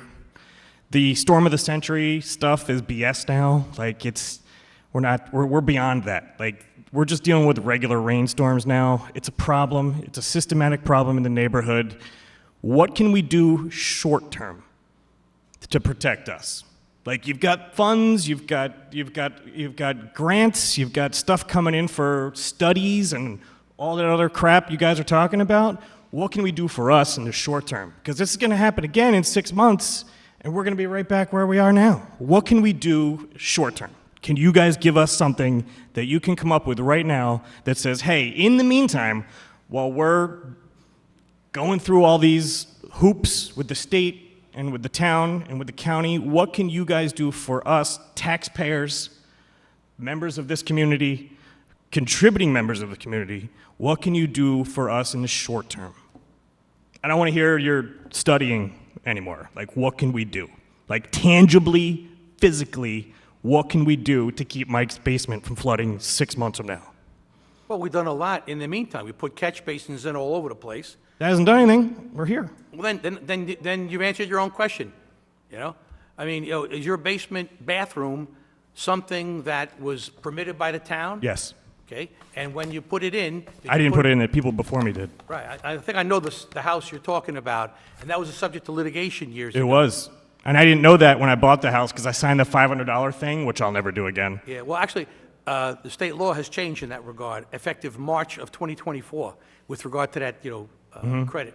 I tried to contact that guy who sold me the house, and he basically told me that whatever you guys paid him, he wasn't allowed to discuss with me. Yeah, well, I don't think he got very much there because that was an illegal bathroom at the time he had it, you know, installed. That was his problem, so to speak. But, you know, Other than that, I would just, get a backflow preventer. It's the best thing you can do. I'm not talking about me right now. I'm talking about everybody else. Like, I think I have Well, look, we're temporary fixed my problem. I'm more or less worried, like, what are we going to do here? With some of these people, like, including me, eventually when my kids are a few years older than now, they're out of the school systems, I don't want to pay $28,000 a year in taxes. I'm going to move. And it's just going to become somebody else's problem. Like, we keep kicking the can on it. Like, to me, this isn't like a huge, overwhelming problem. It's very specific to this area. Like, let's just get on it. There's got to be something, a short-term solution that can help get this freaking water out of that area. Like, It's not that simple. As I've been enunciating all evening, we're involved with multiple agencies. We've got all kinds of issues we have to deal with. It's not just snap your fingers and put a sponge in there and suck it all up and get it out of there. I get We it, gotta 'cause have you're to- dealing with we've got Concordia, you're dealing with Iona, multi-million-dollar improvements that have to be done. I get it. with We're in a weird taxpayer spot there. money. It's that's everybody- from it's- the whole it's town Bronxville's to fix problem. your It's- area that a lot of people think we shouldn't be doing. So we're trying to do this, even though we're not obligated to do it legally. I have neighbors that are we're trying dumping to help water you into out my here. yard too. Like, I get it's everybody else's problem until it ends up in the last place where they can't put their water anywhere else. Like, everyone That's just why we're working on this, to try to get them relief. That's why we're doing okay. this. Now that's long term. What's the short term plan? Is I don't there have a any- short-term there's plan. Nothing. No. What do you expect us to do on the short term? I don't know. It's like, come up with something. As I enunciated earlier, I'm dependent upon engineers. I gave the engineers the idea to put in these catch basins, these detention basins on these two fields. I think that's the first step in this equation. That's what has to happen. But you don't just get out there and do it. You got to have an engineer study. There's liability issues. Some of this stuff's happened 16 years ago. Like, That study this isn't a didn't new problem. incorporate those two fields. And it's also a 16-year-old study, which, again, if we took action on that, is that responsible by us? Aren't we liable or exposing ourselves there on using a two-decade-old study? None of us want to, like, turn this into a litigation. None of us do. We don't want to deal with that at all. Yeah, None we of us don't do. either. We don't want to, and we don't want to put you through that. So, again, if we're building pickleball courts in Leawood, why can't we figure out a way to like, get this done so that we don't turn this into a litigation? And we just, like, figure out what the problem is and get it done without the studies and the bureaucracy of it all. Like, let's just start working on it. If this was the private sector, it'd be done already, but it's not. We have to go out to bid to do this job. There's a whole process involved. Contracts have to be prepared, got to put advertisements in the paper, you have to go out through the whole bidding process, unless we can find some similar work that was done somewhere else that's already been an approved bid, we can piggyback on that bid. So this is the whole process we have to go through. It's the public sector. Unfortunately, it's not moving as quickly as you'd like it to, but we're doing the best we can here. Okay, thank you for your time. You're welcome.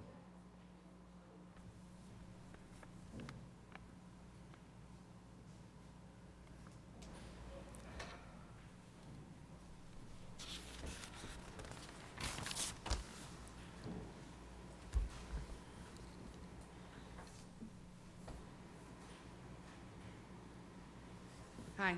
Good evening. My name is Linda Simonetti. I'm here with my father, Anthony Morocco. My father and my parents have been a member of the community for over 60 years. I've lived here when I was younger as well. I'm now married. I have my own family as well. I've been here for almost 20 years myself. As far as, we all pay taxes. I get it. I went to private school. I sent my child to private school. We still pay for taxes. This is, again, another issue with the water problem. And I'm here on behalf of my father. He actually lives at 99 Tuckahoe Avenue, which is at the end of Tuckahoe Avenue by Larry Street by the Girl Scout cabin.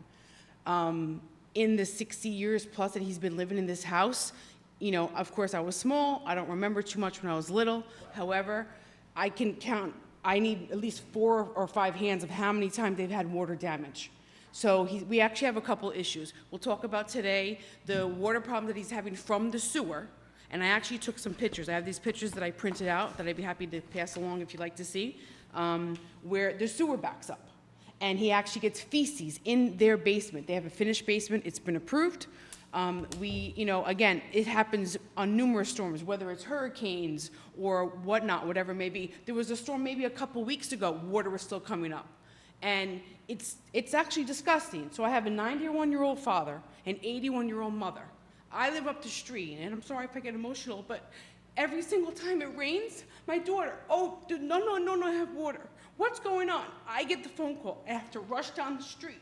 We have to stand there in feces, pump out the water. Our nice neighbor, who's also here as well, let us borrow their pump. They had 3 pumps last week. You call the police department, you call the fire department. It's a chaos, it's a zoo, it's raining, it's pouring, everybody's soaking in, they're coming inside the house. Oh, I'm sorry, we can't give you a pump, that's not enough water. So then what do? My poor father a couple weeks ago actually held a plunger in the toilet bowl to stop the water from coming up with a blister on his hand. So what do you do to a 9-year-old? I'm sorry that I have not come sooner. I feel for everybody in this room because you have all these water problems and I've been living with it for over 50 years now, just dealing with them, and I feel so upset about it. So what do? My father, he'll speak after me. He's very passionate. He's very angry. It just culminates because it's nonstop. And I'm sorry that we haven't come sooner. You know, I've reported things to Councilman Luigi. My father will tell you, Supervisor, that you actually were with Hector DeLeo at the end of their street at least 5 years ago, addressing the sewer problem, saying, yes, we have to make a bigger drain or sewer, whatever the terminology is. Never happened. No, that's not correct.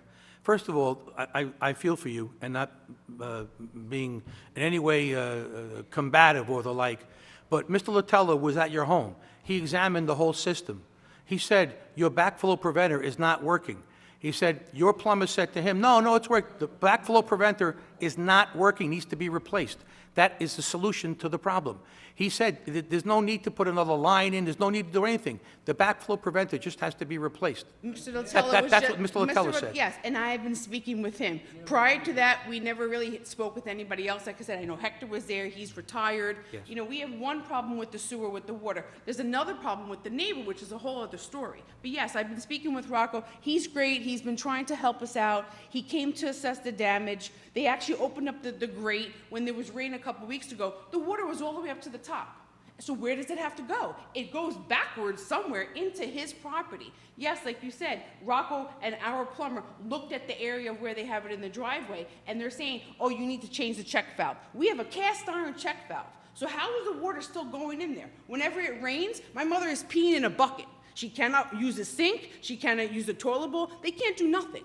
So what do? How do you live like that? For an 80-year-old and a 90-year-old, God forbid. He wanted to come here today to express his problems because he's telling me he's going to die any minute. And he wants this resolved. How are you supposed to sell a property? How are you supposed to tell the new owner, oh yeah, there's no water problems, like someone else mentioned before too. Yes, when I bought my home in Eastchester, we didn't have water problems. We had some backup the other day, but nowhere near what everybody else is explaining. So how do you explain that? Here's a picture, a toilet bowl with dirty feces. Whose feces was this? Not ours. The tile, they have a finished basement. I can give you all these pictures here if you'd like to see. Now the floor, you can tell there's a bump underneath the tile. Why? There's water damage from underneath. I was there now. When Mr. Watella was there a couple weeks ago, he explained to me that the sewer at the end of Tuckahoe Avenue and Leary Street, somehow there's an 8-inch pipe. Okay, that 8-inch pipe goes into the Girl Scout cabin with another 16-inch pipe, and then there's another 16-inch pipe. Well, apparently, in our opinion, that's not enough capacity. What about the new houses that were just built up the street? What about so-and-so who put a new extension on their house? Where is all that going? Besides the other problem that he has in his backyard, where the neighbor did an illegal extension a couple of years ago. Then he got fined, or he got a permit for that, or whatever it may be. Now, because he's a little bit lower, now my father gets flooding in the backyard. Now we're working with Mr. Valenti on trying to figure out what's going on with their drainage they were supposed to set up properly. That homeowner just recently moved. So it's a trickle effect. So there's multiple things going on. I can only assess and tell you from what I've seen. This whole water thing to me is very confusing, unfortunately. I've been trying to learn the lingo, trying to understand. Spoke about this with Councilman Marcucci as well. How else do I help my father? He actually wants to speak to you. He knows you and your father. This goes back years. And they bought the house back in, I think, 1969, before I was even born. So he remembers, you know, when you were elected official, whatever it may be. Mr. Latella has, and we spoke about this today, as a matter of fact, the 8-inch line into the 16, there's no blockage there. He's It's been cleaning it out, like he said. free But- flow. But why he is it said- coming out? Because he said he was in the side yard at whatever the pump is, and he said it was making crazy noise. It's clearly broken. There's no doubt about it. It's broken. But it's private property. It's personal. It's not a town issue. It's in the home. We also had, like you mentioned, up the hill. Somebody had said to us once, "Oh well, someone's getting water from the guy up the hill." So we actually I forget the gentleman's name, and I probably shouldn't use it anyway, but we said, listen, did you do what you're supposed to do in accordance with the planning board resolutions? And he's like, I did it to the T. But the inspector couldn't remember exactly what was done, so we went in there with the camera, checked the whole guy's, he did everything to the T. It was all done correctly. But the person next door to him insisted, no, it couldn't have been, but it was. And it's just water that comes from the back of Darcy Lane, Darcy and that area back in the Huntley area that goes back to that property. I mean, the intricacies of the water flow are crazy. Right. But you're at the bottom of the hill down there before what I call the old Leone house. And, it's the lowest spot there, but the pipes are clean. It's just the backflow prevention has to be replaced. That's what Mr. Latella had insisted upon today. Then why did Mr. Tella just mention to me last week that sewer at the end of Tuckahoe Avenue also holds the water from all of Tuckahoe Avenue, from Leary Street, from Highland Avenue, and all the way to Waverly? How can one little sewer hold all that information, all that water? That's baffling. It all goes into the Girl Scout cabin area. But it's going into an 8-inch pipe. And then from the 8-inch pipe, I unfortunately, understand when it goes to a large one. Mr. Why Le- can't they make a bigger capacity pipe is what our problem is. Mr. Latella would be the person to answer that. He's not here. Because there are many more houses on the street there. The water was good. And that time when we got to the house, we went in Italy a couple of times for 5, 6 years. We went back 2, 3 times. Never ever a problem there. Now, from 15 years ago, start to have something there. But now, on our street, building around so many houses, I can count, was maybe 20 houses more than building there. Now, those people there, when it rains on the street, or whatever it is, on the roof, they could let the water on the sewer line, and they came in my place where the water can go no place. Only on the back of my yard and the basement in my house. They put the water there. How are you going to do that? How do you feel if you are in my place? Yeah, I can't explain it. The water, all the houses that are there, all went through all the planning process, and they were advised what to do. Years ago was beautiful. I said no problem. For 15, 20 years, no problem. Now, for 20 years till today, every year is the worst. The steel pipes of the sewer line there was the original there. That water doesn't take even 1/5 of the water to the street to the one that's supposed to be out of the sewer line. Now, I started there the best I could. I'm not an Italian, I'm an English speaker, whatever it is. But I know all the problem in my house. If you understand I want the truth, I tell you, I die. By thinking, We don't want you I to would die. By thinking what they did to me, what I was expected to do from the town, the build inspector, whatever it is, everything else, came in one here, they went to the other one here. No answer. When it was raining, tell to come by, look on. No answer. No show up. How do you feel if you are on my place? Well, I can't speak to that. The only thing I can do is suggest that Mr. Latella and me and you get together. How do I stand up that way? I'll live in that house. I think 46 hours, 46 years. I never no problem for 15 years.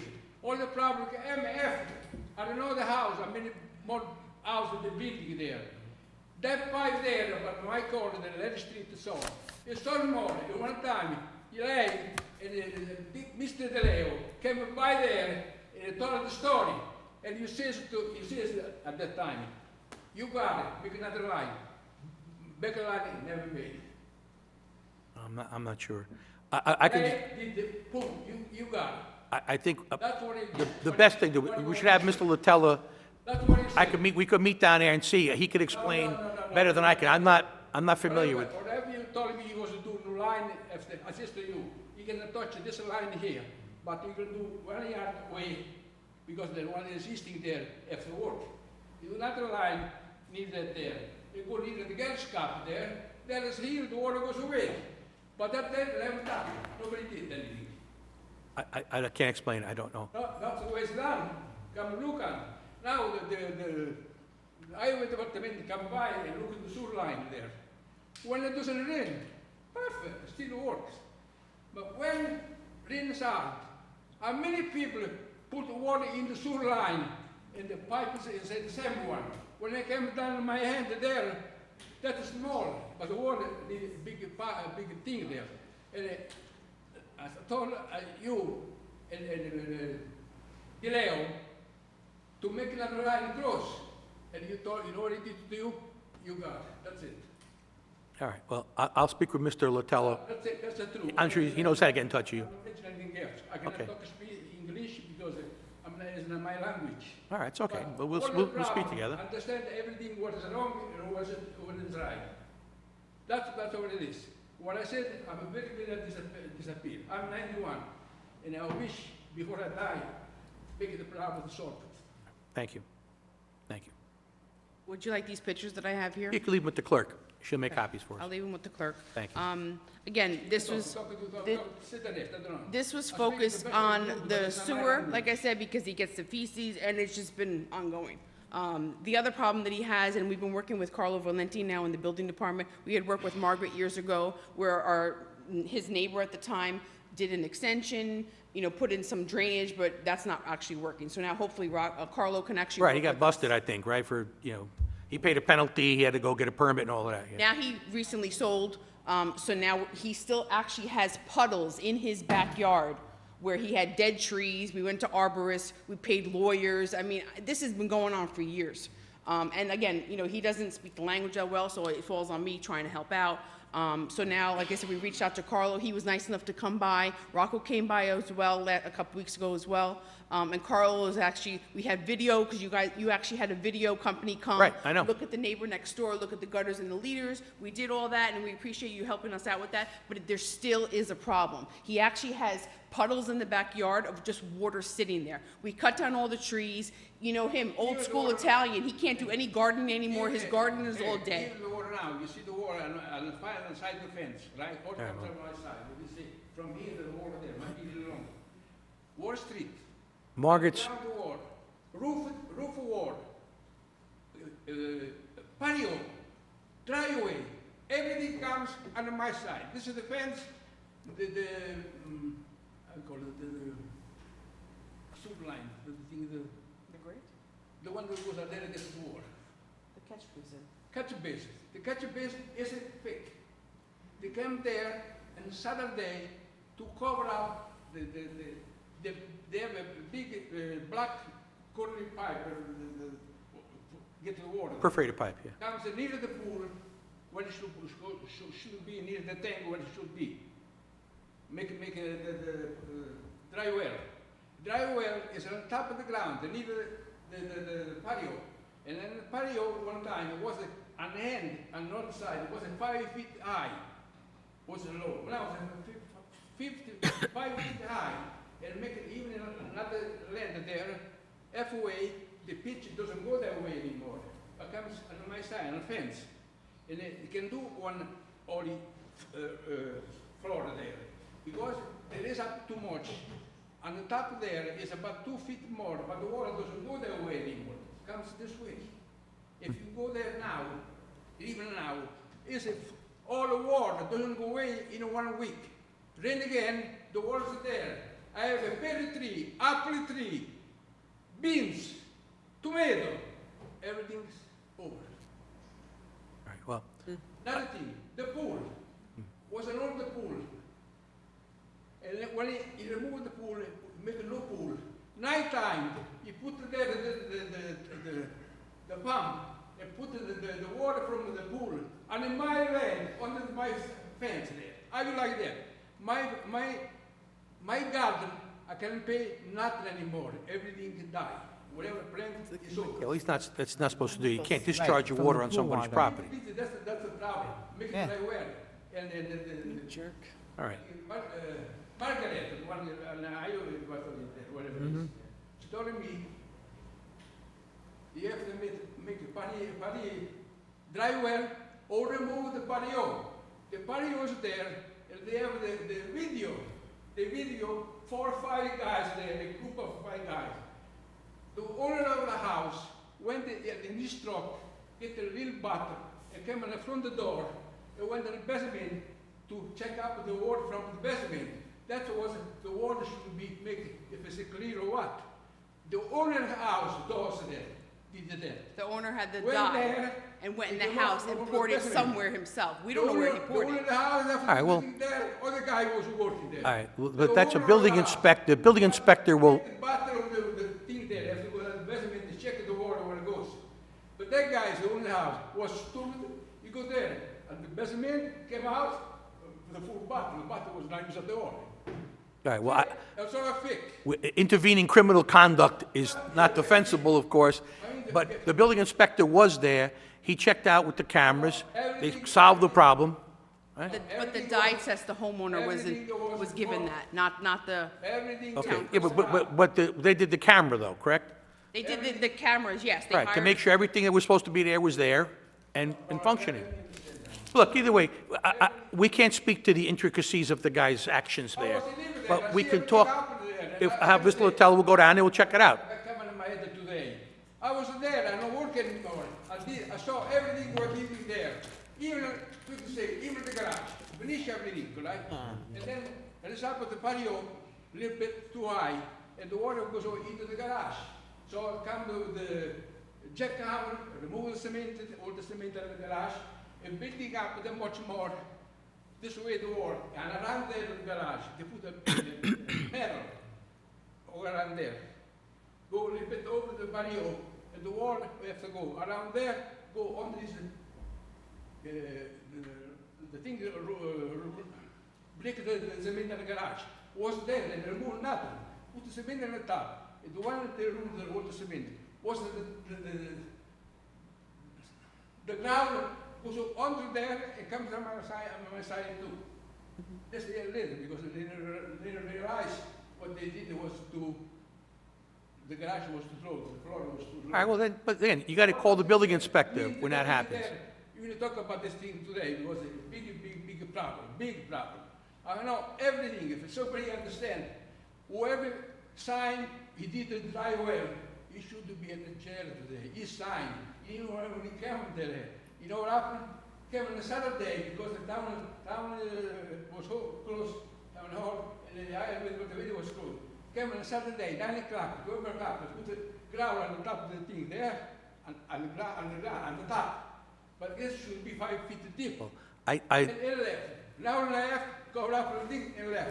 Saturday, because the town, The building department was closed. All right, so just so you know, just going forward, the building inspectors are on board from 9:30 or 8:30 to 4:30, right? And sometimes, Mr. Morocco, please, they wait for everybody, right? But if it's on a weekend or in the evening, if someone's trying to, do something not supposed to do, you always call the police department. Excuse me, aspetta.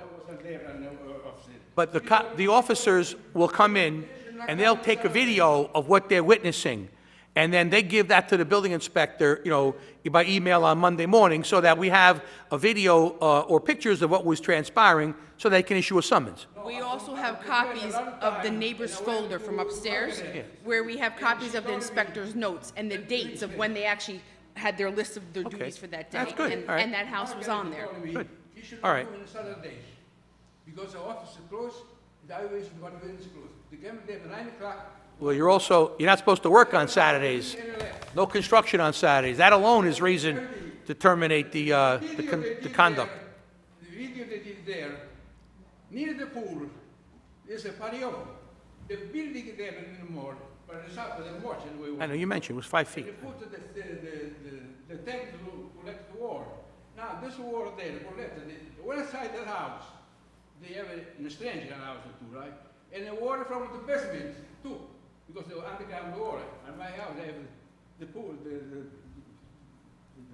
pump, the thing, how do you call it? The pump? No, the thing is, the driveway tank. And then it goes onto my driveway, and then next to me is another house. Outside in the garage, I'm making dry well. That water from the ground and my basement goes there, from there, another pump goes all the way down to the end of the street, the wood. All right, we have to conclude. Let's conclude if we could. Was to do something there and have the very well outside. The water from my best mate was to go to the next door. He started to complain. I said, before I do anything else, I do everything right, I wish it should be done. So what he's saying is that. It's complaining about his water, yeah. And- So his dry well was working and it doesn't affect the house on the end. I know that the house on the end has also gotten water where there's been some rainstorms. A friend of ours on Larry has also gotten water when there was the recent rainstorm. We see our neighbor here as well. But, you know, again, he has multiple issues, whether it's the neighbor in the backyard is a ruin right now. Now we have the problem with the sewer. You know, this keeps happening. This keeps happening. We got it. No beans, no peppers, nothing.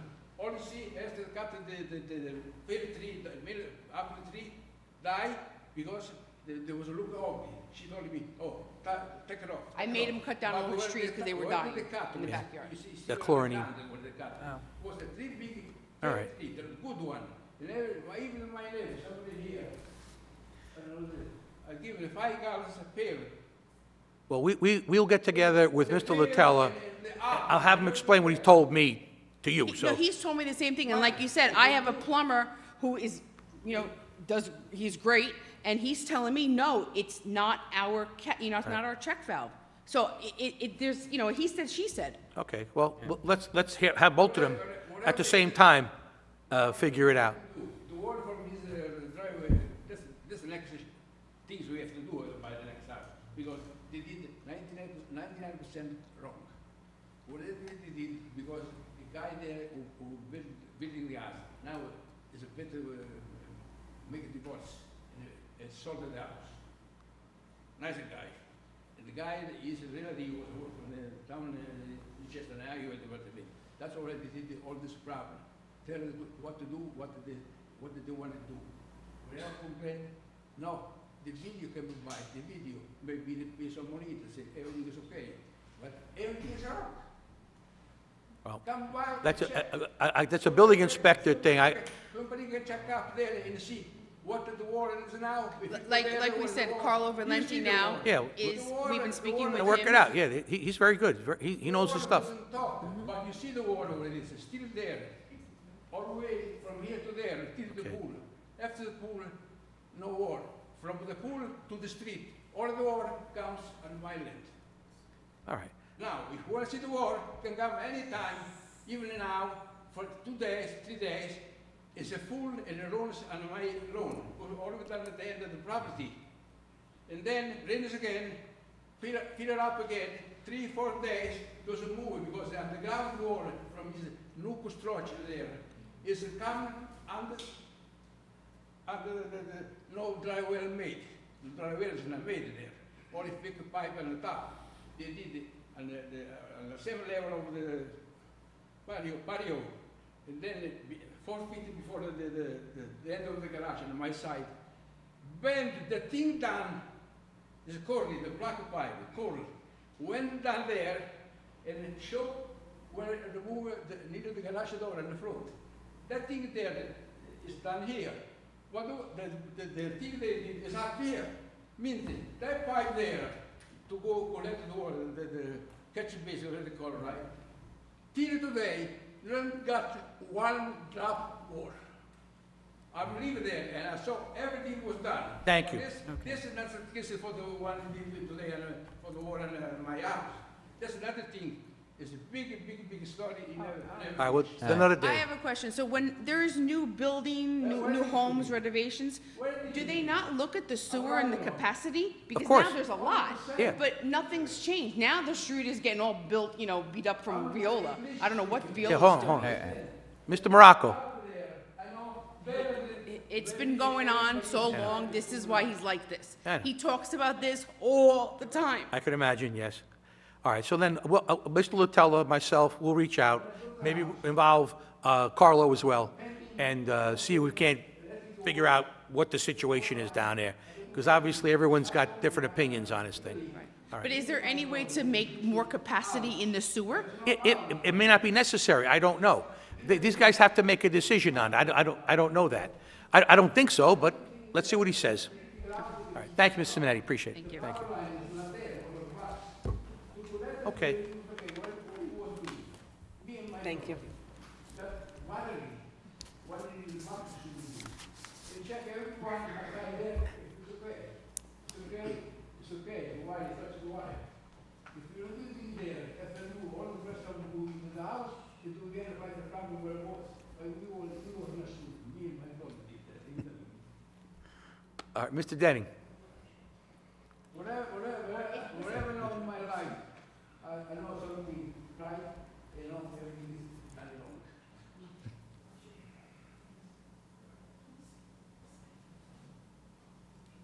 I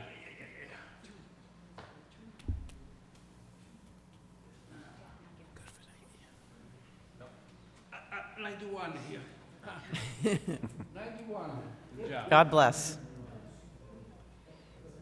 I hope I'm that with it when I'm 91. I was thinking the same thing. I want to be just like that. Neil Denning, 52 Alder Lane. So I live at the point where we're talking about, putting in essentially the, whatever you want to call it, the retention ponds or whatever, adjacent to the lots down there. So what I think this oil boils down to a couple of things, right, as we try to think about what our takeaways are. Number one, communication. I know my neighbors, I'm the only person on our street. The house faces on Alder. My neighbor on the other side faces on Crawford. I'm the only one in Eastchester. Everybody else is in Bronxville. And the lots, I believe, are owned by Bronxville. Correct me if I'm wrong. Sorry, say again? Are the lots owned by Bronxville or by Eastchester? No, they're in Eastchester, owned by Bronxville. Okay. So back to your point on, a property owner discharging water onto another person's is not allowed. Their water comes onto my property all the time, right? Yeah. It is what it is. We all know water is going to go where it's going to go. So we need to resolve that. The big component is, and you guys, I think people have mentioned it, Rocco, Rich, the whole team they do a great job, right? They come out, they're very responsive, they take care of things. At the end of Alder Lane, there's no way possible that line is clear, right? And I'd love to see the reports, I'd love to understand it, but we all know we have to work with the math on whatever models we're working on for the plans. The last 10 years need to be 95% of the model, right? We don't need this 100-year plan. I know engineers are going to say that, and we all can have our opinions or Even whatever. the 100-year storm is still inadequate, to be honest with you, yeah. True, but why not go big, right? Let's go big or go home, right? Like let's go big, because we're gonna have the same conversation. We're just gonna keep having it. So Alder Lane, our Eastchester guys service that. Technically, that land is Bronxville, in my opinion, where that runs to. So we have this agreement, right, in terms of operating from that perspective. I would love to hear some representation of this board at the next Tuckahoe meeting with respect to what's been done on the Iona turf and the impact that it is having on our village, right? On our town and our neighborhood, that we've been talking about. Because there should be something that we can do in working with Iona at some point there. I'm for putting in, the plans that you guys are talking about, right? And I'll be the neighbor to it, right? It's right next to my property, and I'd be happy to be the liaison. I think back on the communication thing, my neighbors all have meetings with Mary Marvin on Friday, right? That was prearranged before this storm because the plan that you guys are working on, they communicate about frequently. Talk to us, right? We all know each other on a personal basis, right? You did the closing on my house. Sure. Luigi, you've come out to my house. Like, we communicate. Joe, we worked together, we volunteered together at a golf outing recently, right? Like, and you guys are very open and communicative and are helpful, but to the broader group, put something out there, right? We all want to be involved, we want to be engaged, we're all invested in this, right? That's really important to us. So, that's on both of us. So I think you'll continue to see people here every 2 weeks at your meetings to see what's the plan, because we want an action plan. That's what everybody wants and is interested in. That's the message from our side. Communicate, and we can help with the action plan as much as we can. We understand the bureaucracy and all that, takes time. Personally, would love to see the lots burn so that the water goes to the other side. I'm not worried about people's puppies on the other side. I'm worried about my property and, all my equipment and everything that's there, that has, that's been impacted. I know everybody's busy. it would have been great to see people over the last couple of days and the subsequent storms that we've had swing by, ring the doorbell, shoot me an email, shoot someone a text. Hey, you guys okay? Like, it just goes a long way, right? It's the little things that matter from that perspective. And then in terms of, as we keep doing all these incremental things, right?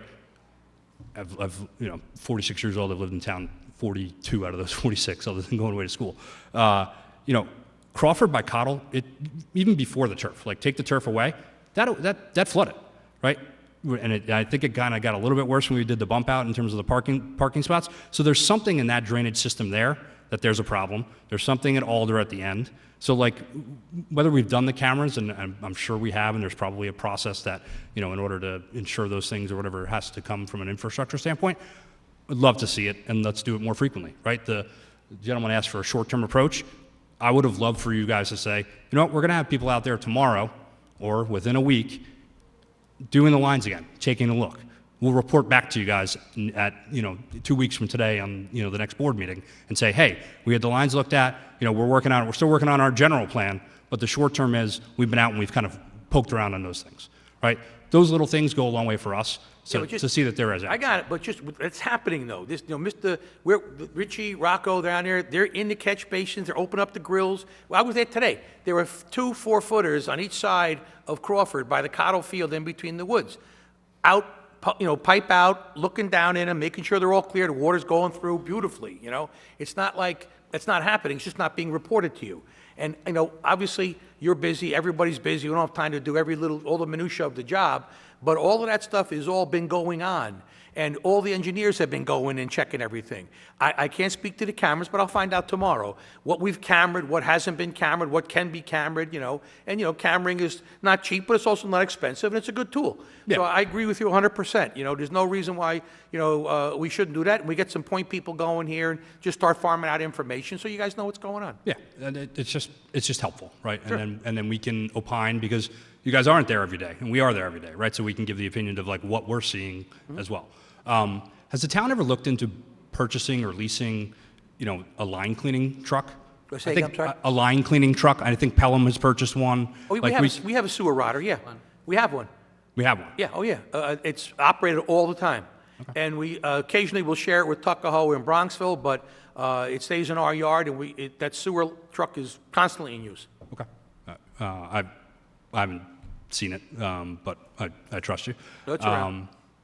All right, so yeah, I think just, a line of communication. There's a bunch of people here who volunteered to, be liaisons to you all, and we look forward to hearing back from you. Well, you're going to hear from us, but we want to hear from you guys. Sure. Thank you. Thank you. All right, nobody else? Anyone else? All right. Anyone care to make a motion to adjourn? So moved. All right, all in favor? Aye. Thank you all. Talk to you soon.